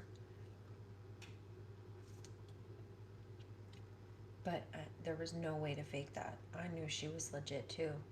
There was no way to fake that. That's how I know she's legit. She has some kind of like angel communication. And that's what she says. It's like an angel number website. Now, some of the angels that are in there are now fallen, but the numbers are still good. The messages are still good. It's like if a teacher gets fired, their job, it's just, they're just replaced, right? Like other angels just pick up that slack. Nonetheless,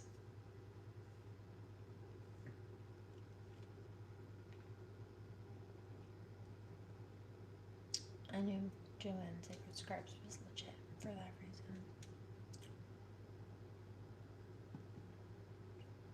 Happened a lot. Or like what I'd be thinking about when I noticed 222 also on the clock. All these number synchronicities would be in parallel with whatever the number was. It just would play out identically. And there'd be so many of them at the same time for me. Like I just couldn't, there was just no, I couldn't dismiss it. It would be illogical for me to dismiss it at that point. To different relationships and was by all accounts a devoted dad and an even bigger devoted Cubs fan. Which is what made it, so strange. Like, right in May 2020. Like some people try to say that I'm crazy for being spiritual and what have you, but the reality is there were so many synchronicities constantly. Just like things that you can't describe as coincidence. What was it that you called it?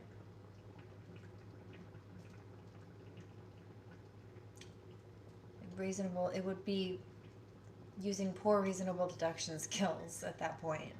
Thank you. To not see for what it was, or to look past all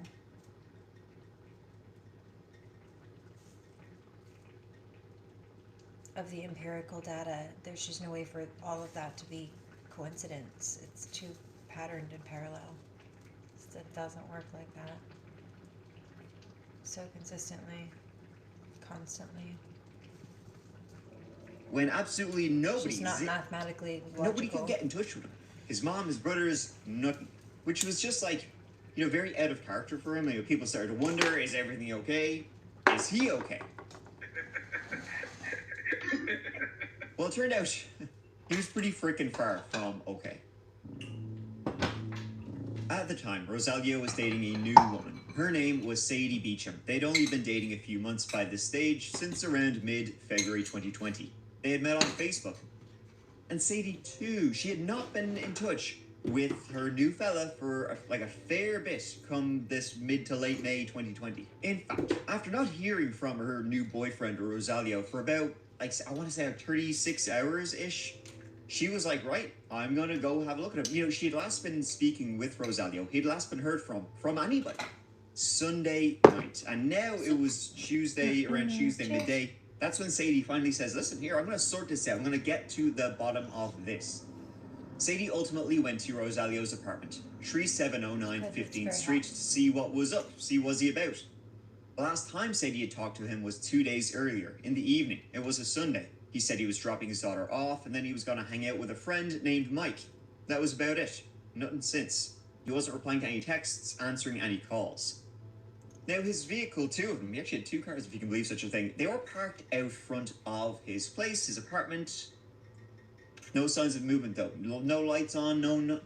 And peeking in, the opened screen door at the rear of the property, Sadie saw something that was unmistakable for anything else. It was pooling on the floor. It was spattered on the walls. It was dripping on the couch. When you're one of those things you think you know, and you really don't want to. And it was then that Sadie dialed 911.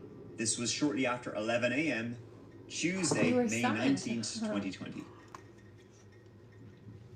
So I was doing a wellness check on a good friend of mine that I was dating, and I found it weird because I haven't talked to him for like 24 hours, and I just went to his house, and his screen door is wide open, and I knocked on the door, and I saw something like scattered on the outside of the outside door, and then I just, I kept calling his name and knocking on the windows and knocking on the doors, and the screen door is like wide open, and I just pulled the Thank you. Okay, were you able to see inside?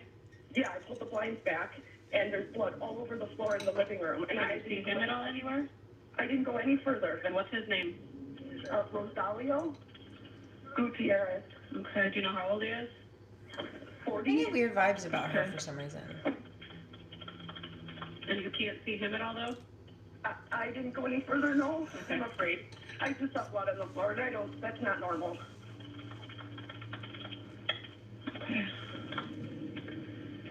Something's not right. He's got. Okay, we're gonna get officers over there. There's nobody else there that you could see. No, he hasn't been answering the phone. Both of his vehicles are here, and like I said, his phone's been going straight to voicemail. Let me just read out a little section from the responding officers who showed up just, a couple of minutes after that call. On May 19th, 2020, at 7 minutes past 11 a.m., I, Officer Benvenuto, and Officer Chase responded to a Czech welfare complaint at the address. Upon arrival, we spoke to the complainant, Sadie Beecham. Sadie stated that it was her boyfriend's house, Rosalio Gutierrez. She stated that she last spoke to him on May 17th, 2020, at approximately 8:30 p.m. She stated she received a text from him stating he was going to a friend's house. Sadie said she's been dating him for about 3 months. She's attempted to call him for the past 2 days, and his phone is going directly to voicemail. She stated that this is not normal, and that she usually hears from him every day. Due to her not hearing from him, she decided to come to his apartment to check on him. When she arrived, she observed both his vehicles in the parking lot. She then observed that the sliding door to his apartment was open. She opened the door and yelled his name, and saw what she believed to be blood on the carpet. At this point, she called 911. Sadie continued to state that something is not right. Officer Chase and I entered the residence through the sliding screen door. I immediately observed a large amount of what appeared to be blood on the living room floor. We called out Rosalio's name several times and entered the apartment. After entering the apartment, we began checking for Rosalio. I observed a large amount of what appeared to be blood spatter throughout the entire living room, kitchen, and dining room. I checked the bathroom and opened the closed door. I did not observe anything in there.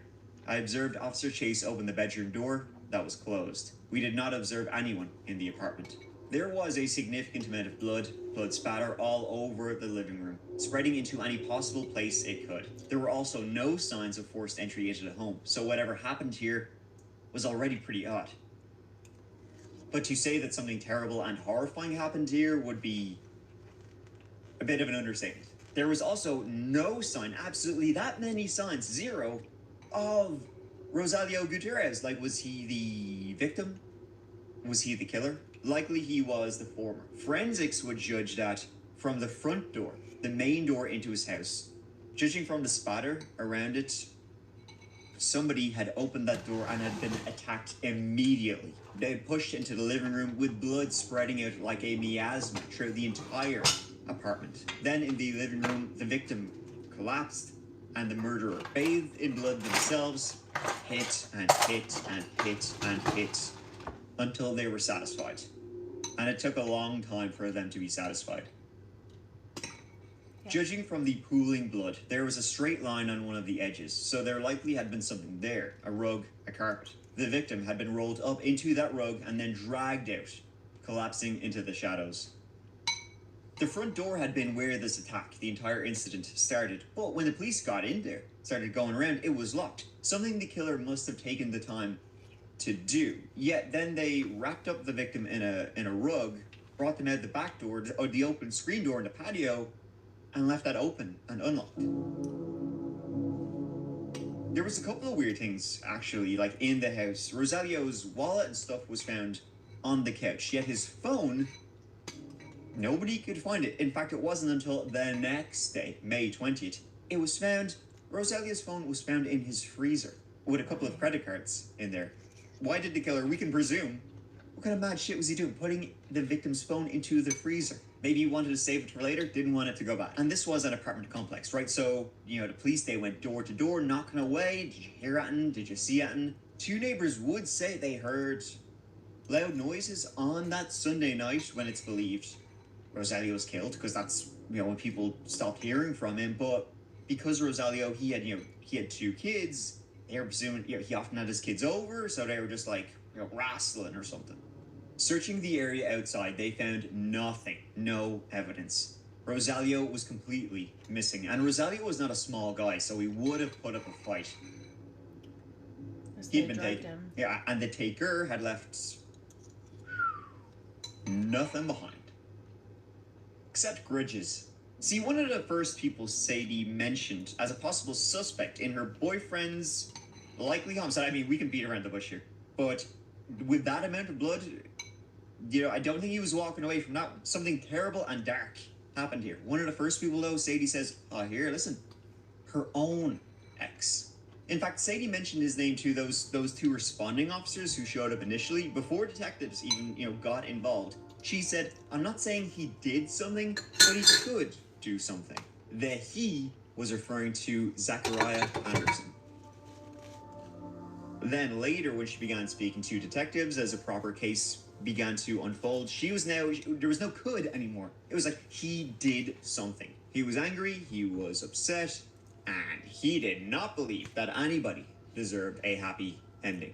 Sadie told police that she believed her ex, the Zachariah Anderson fella, he was stalking her, he was following her, he was tracking her through her cell phone, hacking it, if you can believe such a thing. He had physically been watching her for quite some time. Sadie was so adamant that he must have done something, that she even left the interview room to go and get her daughter, their oldest daughter, Olivia, brought her back in, says, here, sure, she'll tell you if you don't believe me. Though at some points when Olivia was telling the story, she contradicted her mom and also had to ask her mom some kind of clarifying questions. Why do you think Dad did it? I don't know. I don't know what to think right now. Or had somebody do it? I don't know. Who else? Who else would hurt him? Who else would want to? I don't know. But regardless, on the dartboard, for whatever happened to Rosalio, I don't think he was taken to Disneyland. It was Zachariah Anderson. Was he the monster Sadie was making him out to be? This person capable of extreme evil? Or did she just want it to look like he was? And before we kickstart into this whole video, my friends, we all need a kickstart in the manana. Finally, those sunny spring mornings are back, and it's time for a reset. There's new momentum, freshness in the air, and it is the perfect time to turn that energy into a simple daily habit you can stick with, whether that means starting a new routine or staying consistent with what's working. You need to make sure your body is getting, what it needs, all those vitamins and nutrients. But I mean, hey, we're all told, oh, you always need some more of that, but it's, where do I get it? How do? It's sort of a chore to get around to actually doing it, making sure you are getting what your body needs. Thankfully, this old video sponsor, AG1, is here to help. It's here to make your health a priority with a good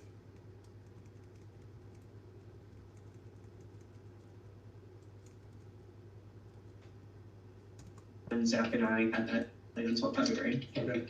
But December was when Zach and I had that blowout, and we hadn't talked at all. Like, I kept my distance from him. I tried to file a restraining order. In 2020, Zach Anderson was 39 years of age, and himself and Sadie had been in a sort of on-again, off-again type of deal, stretching back over a decade. Zach and Sadie, they met back in 2007. The following year, 2008, they welcomed their first daughter together, Olivia. And then in 2015, they had another 2 kids, if you can believe that, twin boys. And they would live together, live separately, kind of, as I said, they were just like on one of these, sure will they, won't they, shit or get off the pot types of couples. It was on again, off again as the years went by. They shared custody. It completely went this way until December 2019, which is only 6 months before our story began. See, Zach and Sadie had gotten into an argument on Christmas Eve, which had devolved into shouting. Zach even got cited for disorderly conduct, and basically they were like, all right, that's it, final straw time, we're donezo. Enough was enough, they ended it for good. And Sadie would say, we had been violent before, if you can believe it, like, never towards her, but, sort of kind of punch in the wall type of thing. And I guess she was worried that her face might start looking like the wall. Zach was a native Wisconsinite, the second oldest of 4 boys, with the family extending as the parents split, remarrying, and then giving him more half-siblings. He worked a wide variety of jobs over the years, waiting tables, painting, construction, but most recently had been an audiovisual maintenance technician at Milwaukee Area Technical College. So they went their separate ways, started seeing other people. Sadie started dating Rosalio around February, but shit really hit the fan in March of 2020. Sadie had been dating Rosalio by about a month, I think, at this stage.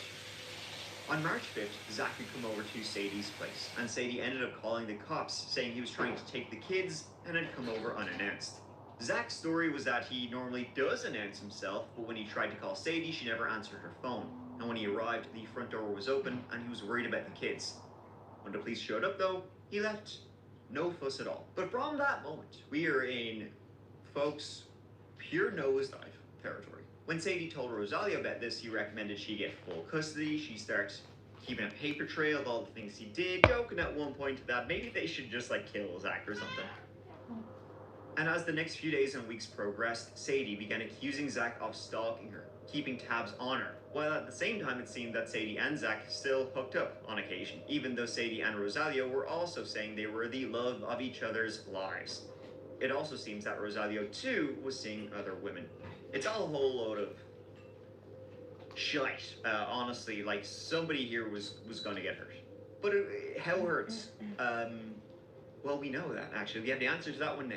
Was Zach actually stalking Sadie? I mean, he would he'd be texting Sadie saying, I'm in love with you. You're only the dog's bollocks, right? In April 28, 2020, almost 3 weeks before the probable homicide of Rosalio, Zach texted Sadie. Not much is going to hurt worse than watching someone go to bed with the person you love and listen to them explore their space with the lights out. This was developing into some weird high school bullshit kind of love triangle type shit. The people in this story are 40 years old. Grow the shit up. But, it's like they were all just jealous of each other in this weird, why not just have a group gangbang and just get out of your system? On May 1st, Zach to Sadie again. You always refuse to say we are done. You refuse to say it's over. You act angry with me for taking interest in someone else while you and Bugger, that was his nickname for Rosalio, sleep in the same bed. You call me a pig. So when your pants came off the other night, did that make you a pig? Then on May 7th, their daughter Olivia, she accidentally dropped the phone while she was doing kids things. And Sadie picked it up, and Sadie recognized the phone Olivia had dropped as being one of Zach's old phones. So he'd given his old phone to their daughter, but he hadn't factory reset the phone, so she was able to go through and see all the shit he was doing, the messages. She then went into his Amazon account via the Amazon app and saw that he had ordered 2 mini real-time GPS car locators. They were delivered to Zach's address a couple of weeks previous. I can only think of one reason you'd be using car trackers for. Probably the reason they were invented. I just had a feeling like he's tracking me. There's way too many coincidences that he knows where I'm going or when I'm going or where, if I'm leaving or that I don't come home at night. And then, I have people that drive by and tell me that you're not at home. Have you checked your car? I did. I had a mechanic friend look it over and took it over. I just didn't take it into like a place. Real custody issues began then. Sadie would continually accuse Zach of stalking her. Rosalio. Zach would deny it. This was all over texts. Something about like, are you hacking my phone? Like, what is going on? I'm like, someone said you're in my phone calls. I'm like, you need to stop this. Please stop following me. Just please stop all of this. This is too much. And then we had a little bit of a conversation, and he doesn't want to really talk about that. You always accuse me of stalking you and this, and like weird things are happening. This is what's going on, But it does seem like Zach used Find My iPhone a lot. And he had a lot of iPhones that he was just handing them out willy-nilly, especially to his kids. I mean, there was definitely no smoke without fire for old Zachariah. Right, one time in April, it was around 1 a.m., he took their daughter Olivia and he snuck back to Sadie's home when she had Rosalio over, and he began filming them, like canoodling on the couch, his daughter. And he was like, you want to see what your mom's doing? He snuck into Rosalio's truck, stole his driver's license, so he knew where Rosalio lived. I looked out the window, and I looked out my front window, which looks directly out to the main Appleton Avenue. And as I looked out the window, I saw a black car pull out, and I looked next to a bar. The bar was closed, there was no business, because of COVID, and it was 3 o'clock in the morning. And I saw a black car, and I'm like, son of a bitch. It's his car. It had to have been naughty. I mean, he had been recording conversations with Sadie. Really fucking evidence that you are fucking stalking me. I'm not stalking you. You did. What are you talking about? Me and the kids came over the other day just to pick up warmer clothes. Here, in the middle of the fucking night. You left our kids to fucking come here in the middle of the night. I saw your car. Then go take a picture of the license plate or something. Don't just accuse me. Holy shit. I saw your car. You keep saying... You know I saw your car. No, I don't. On May 16th, 2020, Zach texted Sadie. at night. 11:23 at night, he says, you raise down to Kenosha every chance you get to lay with some Down syndrome Mexican version of your father, just to pull a noseball and laugh at anything he says, as you desperately throw yourself at him, and in that you have your happiness. And that's what he sent to me on that Saturday from the burner.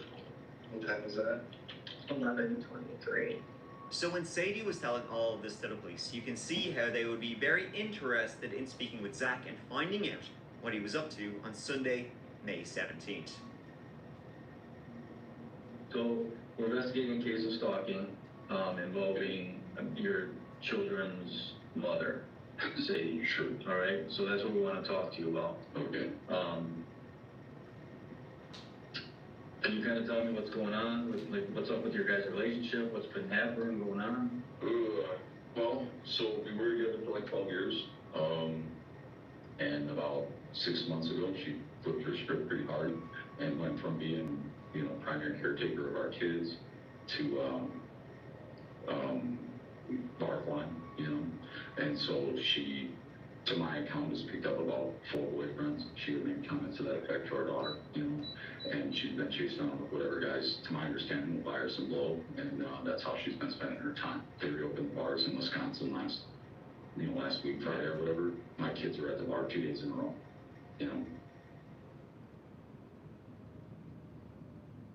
It was the day of the investigation, May 19th, that police took Zach in for questioning. He was told it was regarding the stalking accusations from Sadie, that it was not related to the disappearance and likely murder of Rosalio.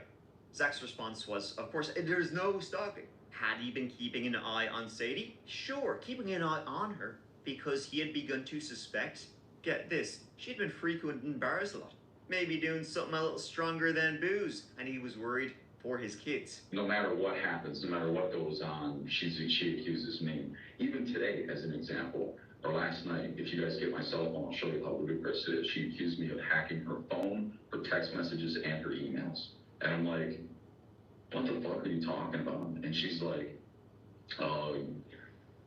you know things that people shouldn't, which just my lingering suspicion is that she's doing blow. I don't know for sure. I haven't been able to verify that, but just on her behavior and, you know, I mean, I've known her for 12 years and it's a hardship.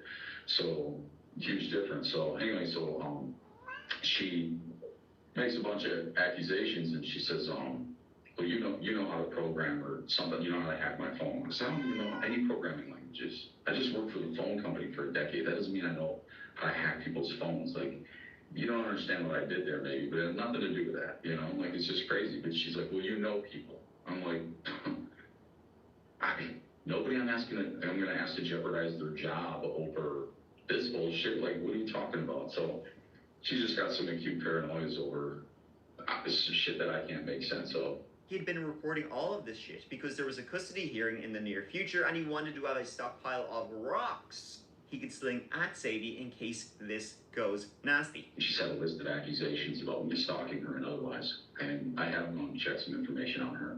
And I have looked to verify some things like whether or not she's going to the bar and that kind of thing.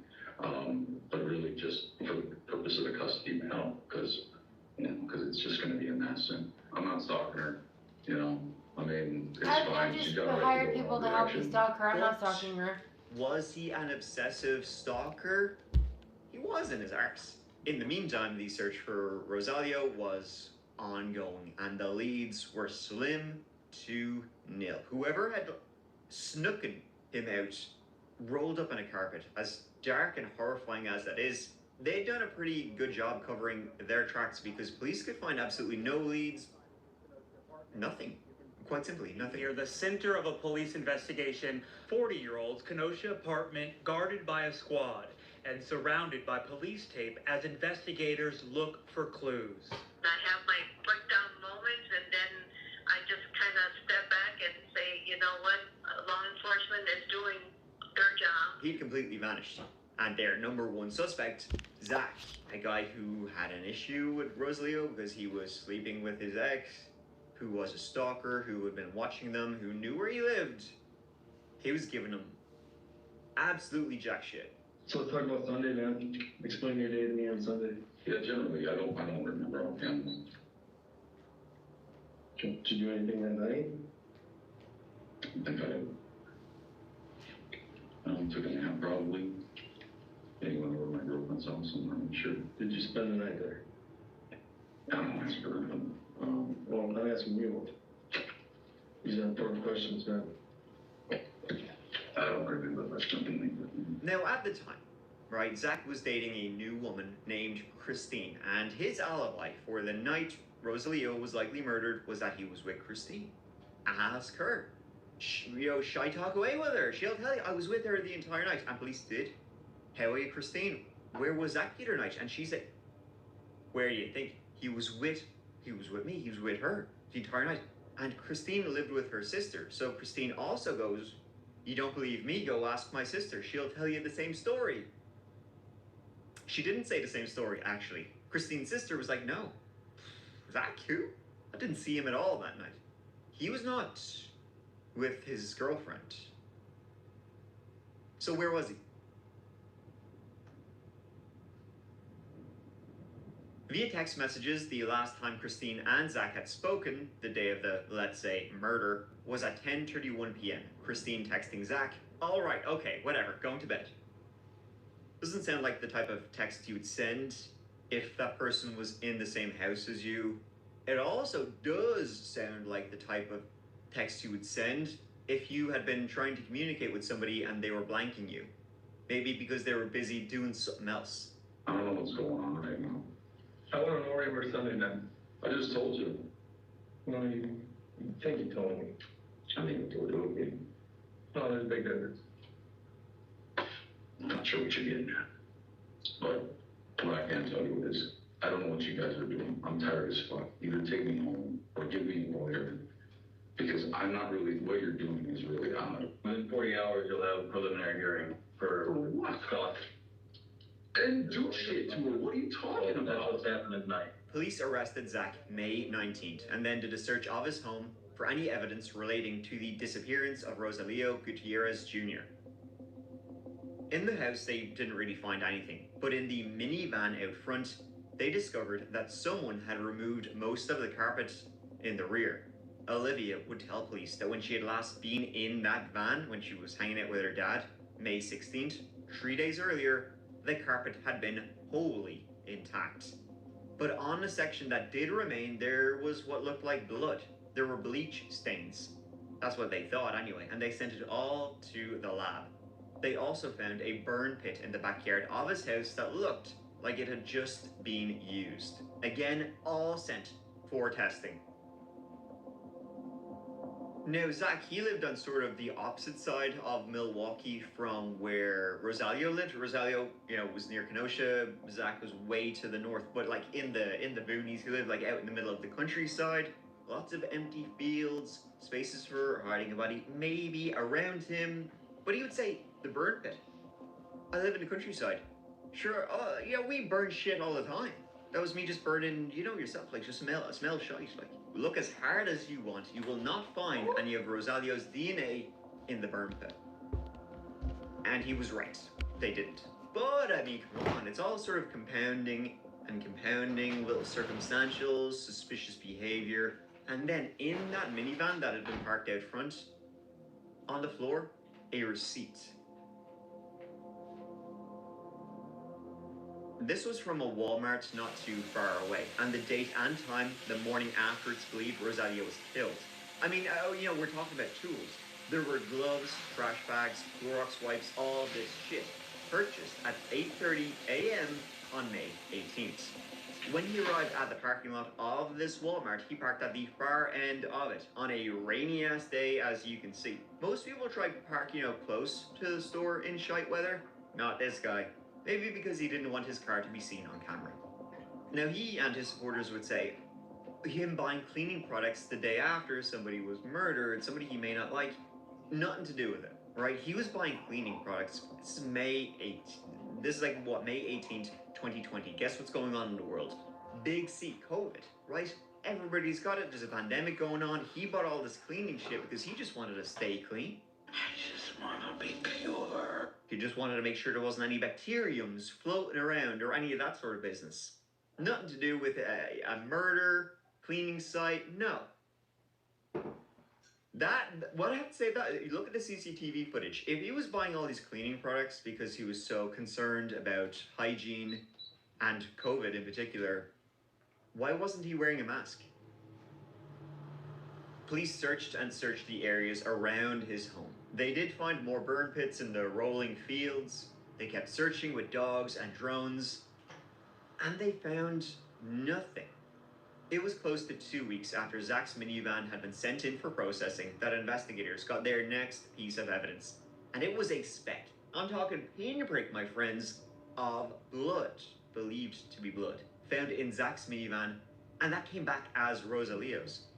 The tiniest speck of blood, just one. But that was enough. That was enough.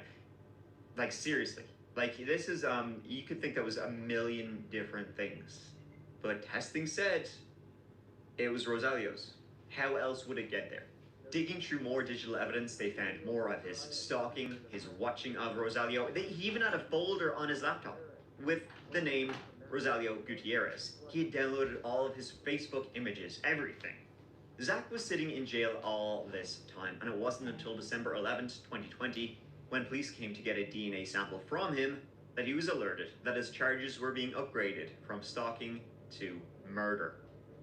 According to a criminal complaint, investigators found carpet was cut out of Anderson's van and noted a distinct odor of bleach. A DNA analyst saying blood found inside Anderson's vehicle belongs to Gutierrez. The blood was swabbed. Anderson also charged with stalking, but has denied ever meeting Gutierrez. His defense attorney challenging the testimony and the officer's knowledge of the case. Most of this was double hearsay. He didn't know about anything. It was just plain words on paper. Anderson bound over for trial. And they still had nobody. As hard as they searched. They searched so hard they were able to find a pinprick of blood, but they could not find any other evidence. Rosalio's body, the rug he had, likely been wrapped up in. Nothing. Ultimately, the trial against Zachariah Anderson moved forward in 2023.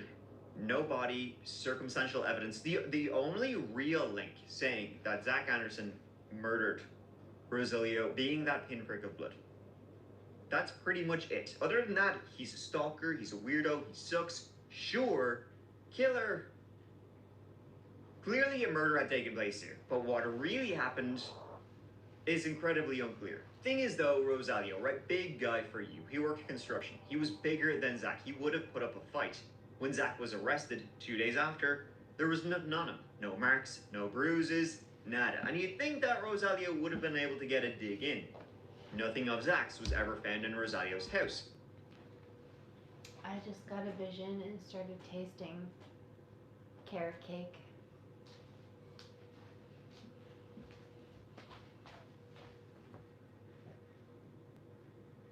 No, thank you.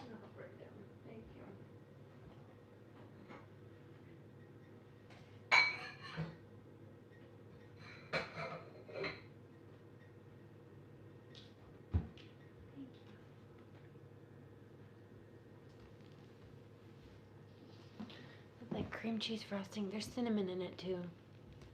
DNA, no evidence, no fingerprints, no nothing. A lot of it seemed to be, like, well, with the amount of blood found, it must be a murder. Rosalio must be dead. And that's fair. With the amount of blood there, it's hardly, it's not very likely he's up and walking about. Zach didn't like him, therefore he killed him. Could it have been anybody else? Well, sure, we got Zach, the stalker, the weirdo. What? We don't need anybody else. They had the pinprick of blood. How else could it have gone in Zach's van if he didn't murder Rosalio? He would say he never met him, never said, oh, hey, I'll give you a lift, let's go drive, let's go drinking, driving, fishing, whatever. No. There's no reason for that pinprick of blood to be in there except if his body was transported in it. Why was a carpet removed? When Olivia was saying that the carpet had been there just a couple of days before, and now half of it's mysteriously gone, never to be found. And with all that, No more. the trial proceeded exactly as you think it would. The defendant has actively admitted to Sadie that he is jealous, but the motive for the defendant is to end this relationship and to do anything he must to stay in control. The prosecution went through all of its circumstantial evidence, while the defense disputed everything they could. They did luminol testing. I don't know if any of you are aware of that, but what they do is they spray this substance and it will basically light up if there's the presence of blood. Didn't light up. They said that there was this one flicker of light, so they tested that area, negative for blood. This dot that the state claims someone's gonna tell you was blood, in an email from Lisa Treffinger, the analyst that will testify, you'll hear her tell you that the state asked her. An email from the state.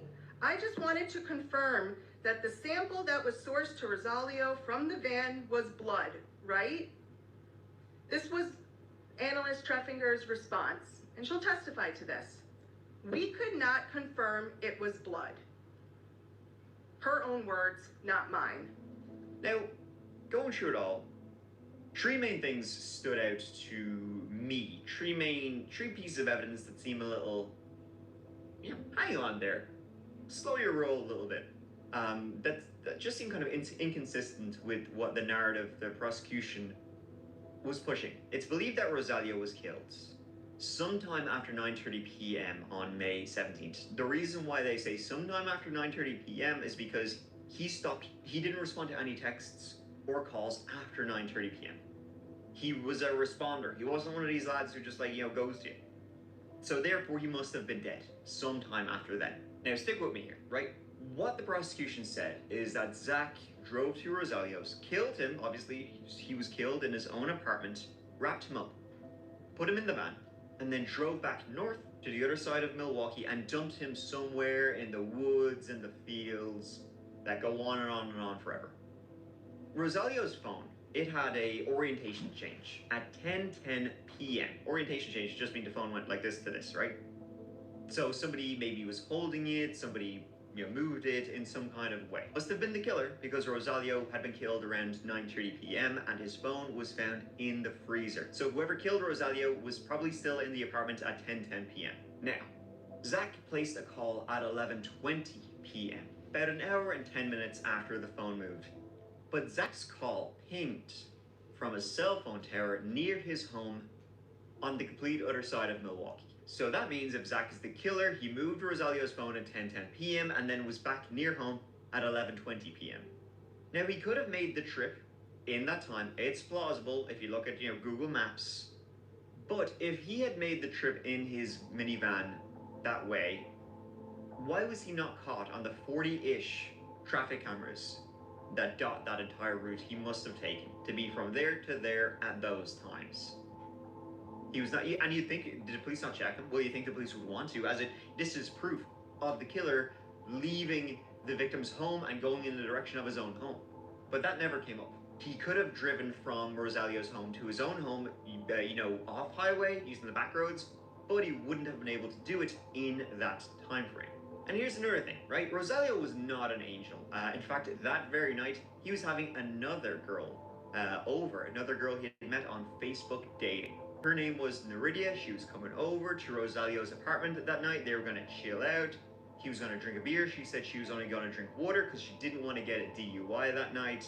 She comes over to Rosalio's and said she was parked up, in the parking lot outside his apartment at around 9:30 p.m. And she was texting him, saying, "Oh, I'm here. Can you let me in?" And he stopped responding because he didn't respond to any texts after 9:30 p.m. Neridia would say she was sitting outside in her car, waiting for him, for the guts of an hour, from 9:30 to 10:20 p.m. She said she had a clear view of his apartment, the front door, into his apartment building. She said she saw a black female and 2 Hispanic males and nobody else go in. So she was saying no white males, or at least nobody who looked like Zach, went into Rosalio's building. When we know the killer got in via the front door, they opened the front door and began attacking Rosalio immediately. Now that's what she said in her initial police report, but later she would change her story, saying, now that you mention it, I was actually parked outside the wrong building. She changed her story 2 years later, just before the trial begins. Today is March 22nd, and it's 9:30, and I'm here with Neridia Mestias. So you couldn't see what was in front of you this way? No. Okay, so you couldn't see the front of this building. You were basically looking at the buildings across from us? Correct. Okay. That's a bit odd. So I stayed here for good, 10, maybe another 15 minutes. And I'm like, hey, is everything okay? I'm thinking he's probably showering or I don't know. Right. Nothing. At the time that you came here on that night of May 17th in 2020, did you believe that you were in front of his apartment? Yes. The evidence in the car.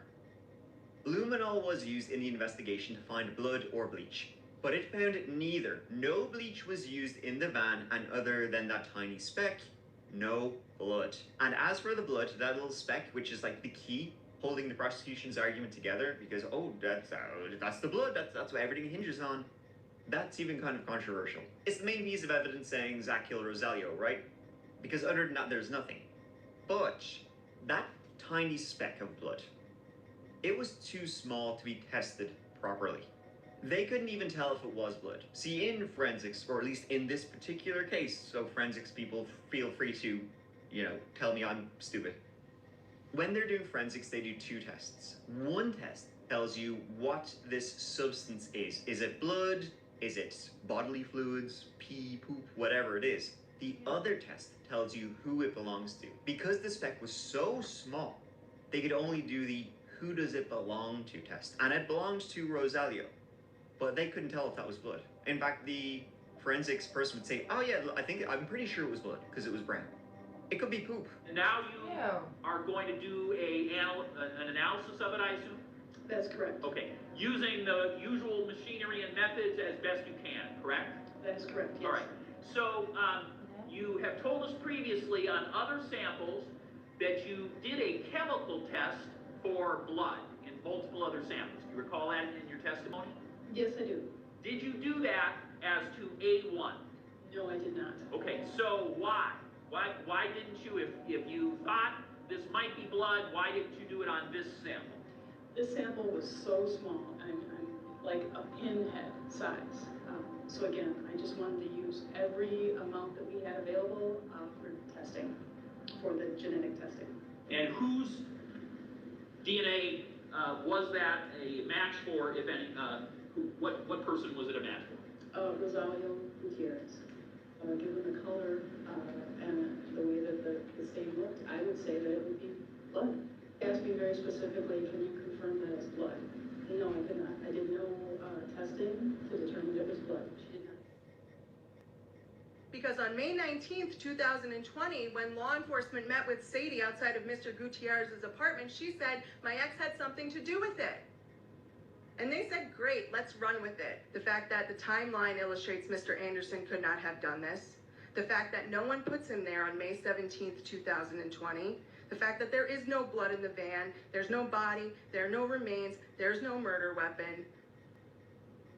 They still are going with the fact that Mr. Anderson committed this crime. That's because, remember, that's who they chose as their main character. Regardless to these pretty interesting and sort of weird things about the Zach Anderson case, he was found guilty of murder. The jury finds the defendant, Zachariah Anderson, guilty of intentional homicide of the first degree as charged. Zachariah Anderson was sentenced to life in prison. He will not be eligible for parole for 40 more years. Is there anything you wish to say before sentence is pronounced? How much time do I got? Well, I'm going to talk about that a little bit. Oh, you mean how much? Oh, I misunderstood. I've had people give us Yeah, we're not version. not that version. Yeah. How much time do you have to talk? Yeah. Yeah, I'll give you a reasonable period. I mean, this is one of the major events of your life, so you're certainly welcome to speak.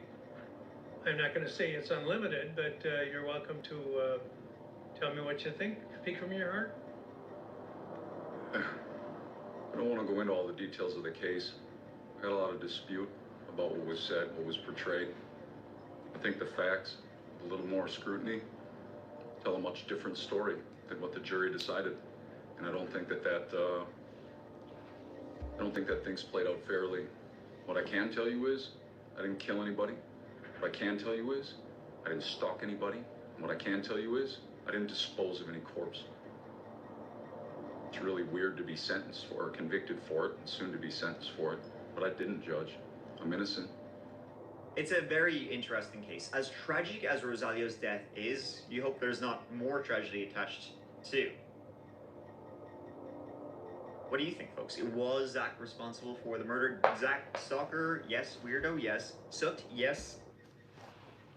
Yeah, he's definitely stalking.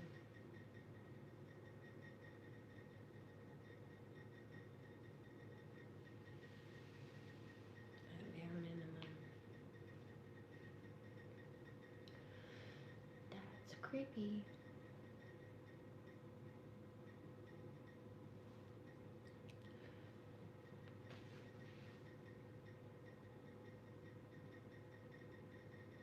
Sweet dreams, guys.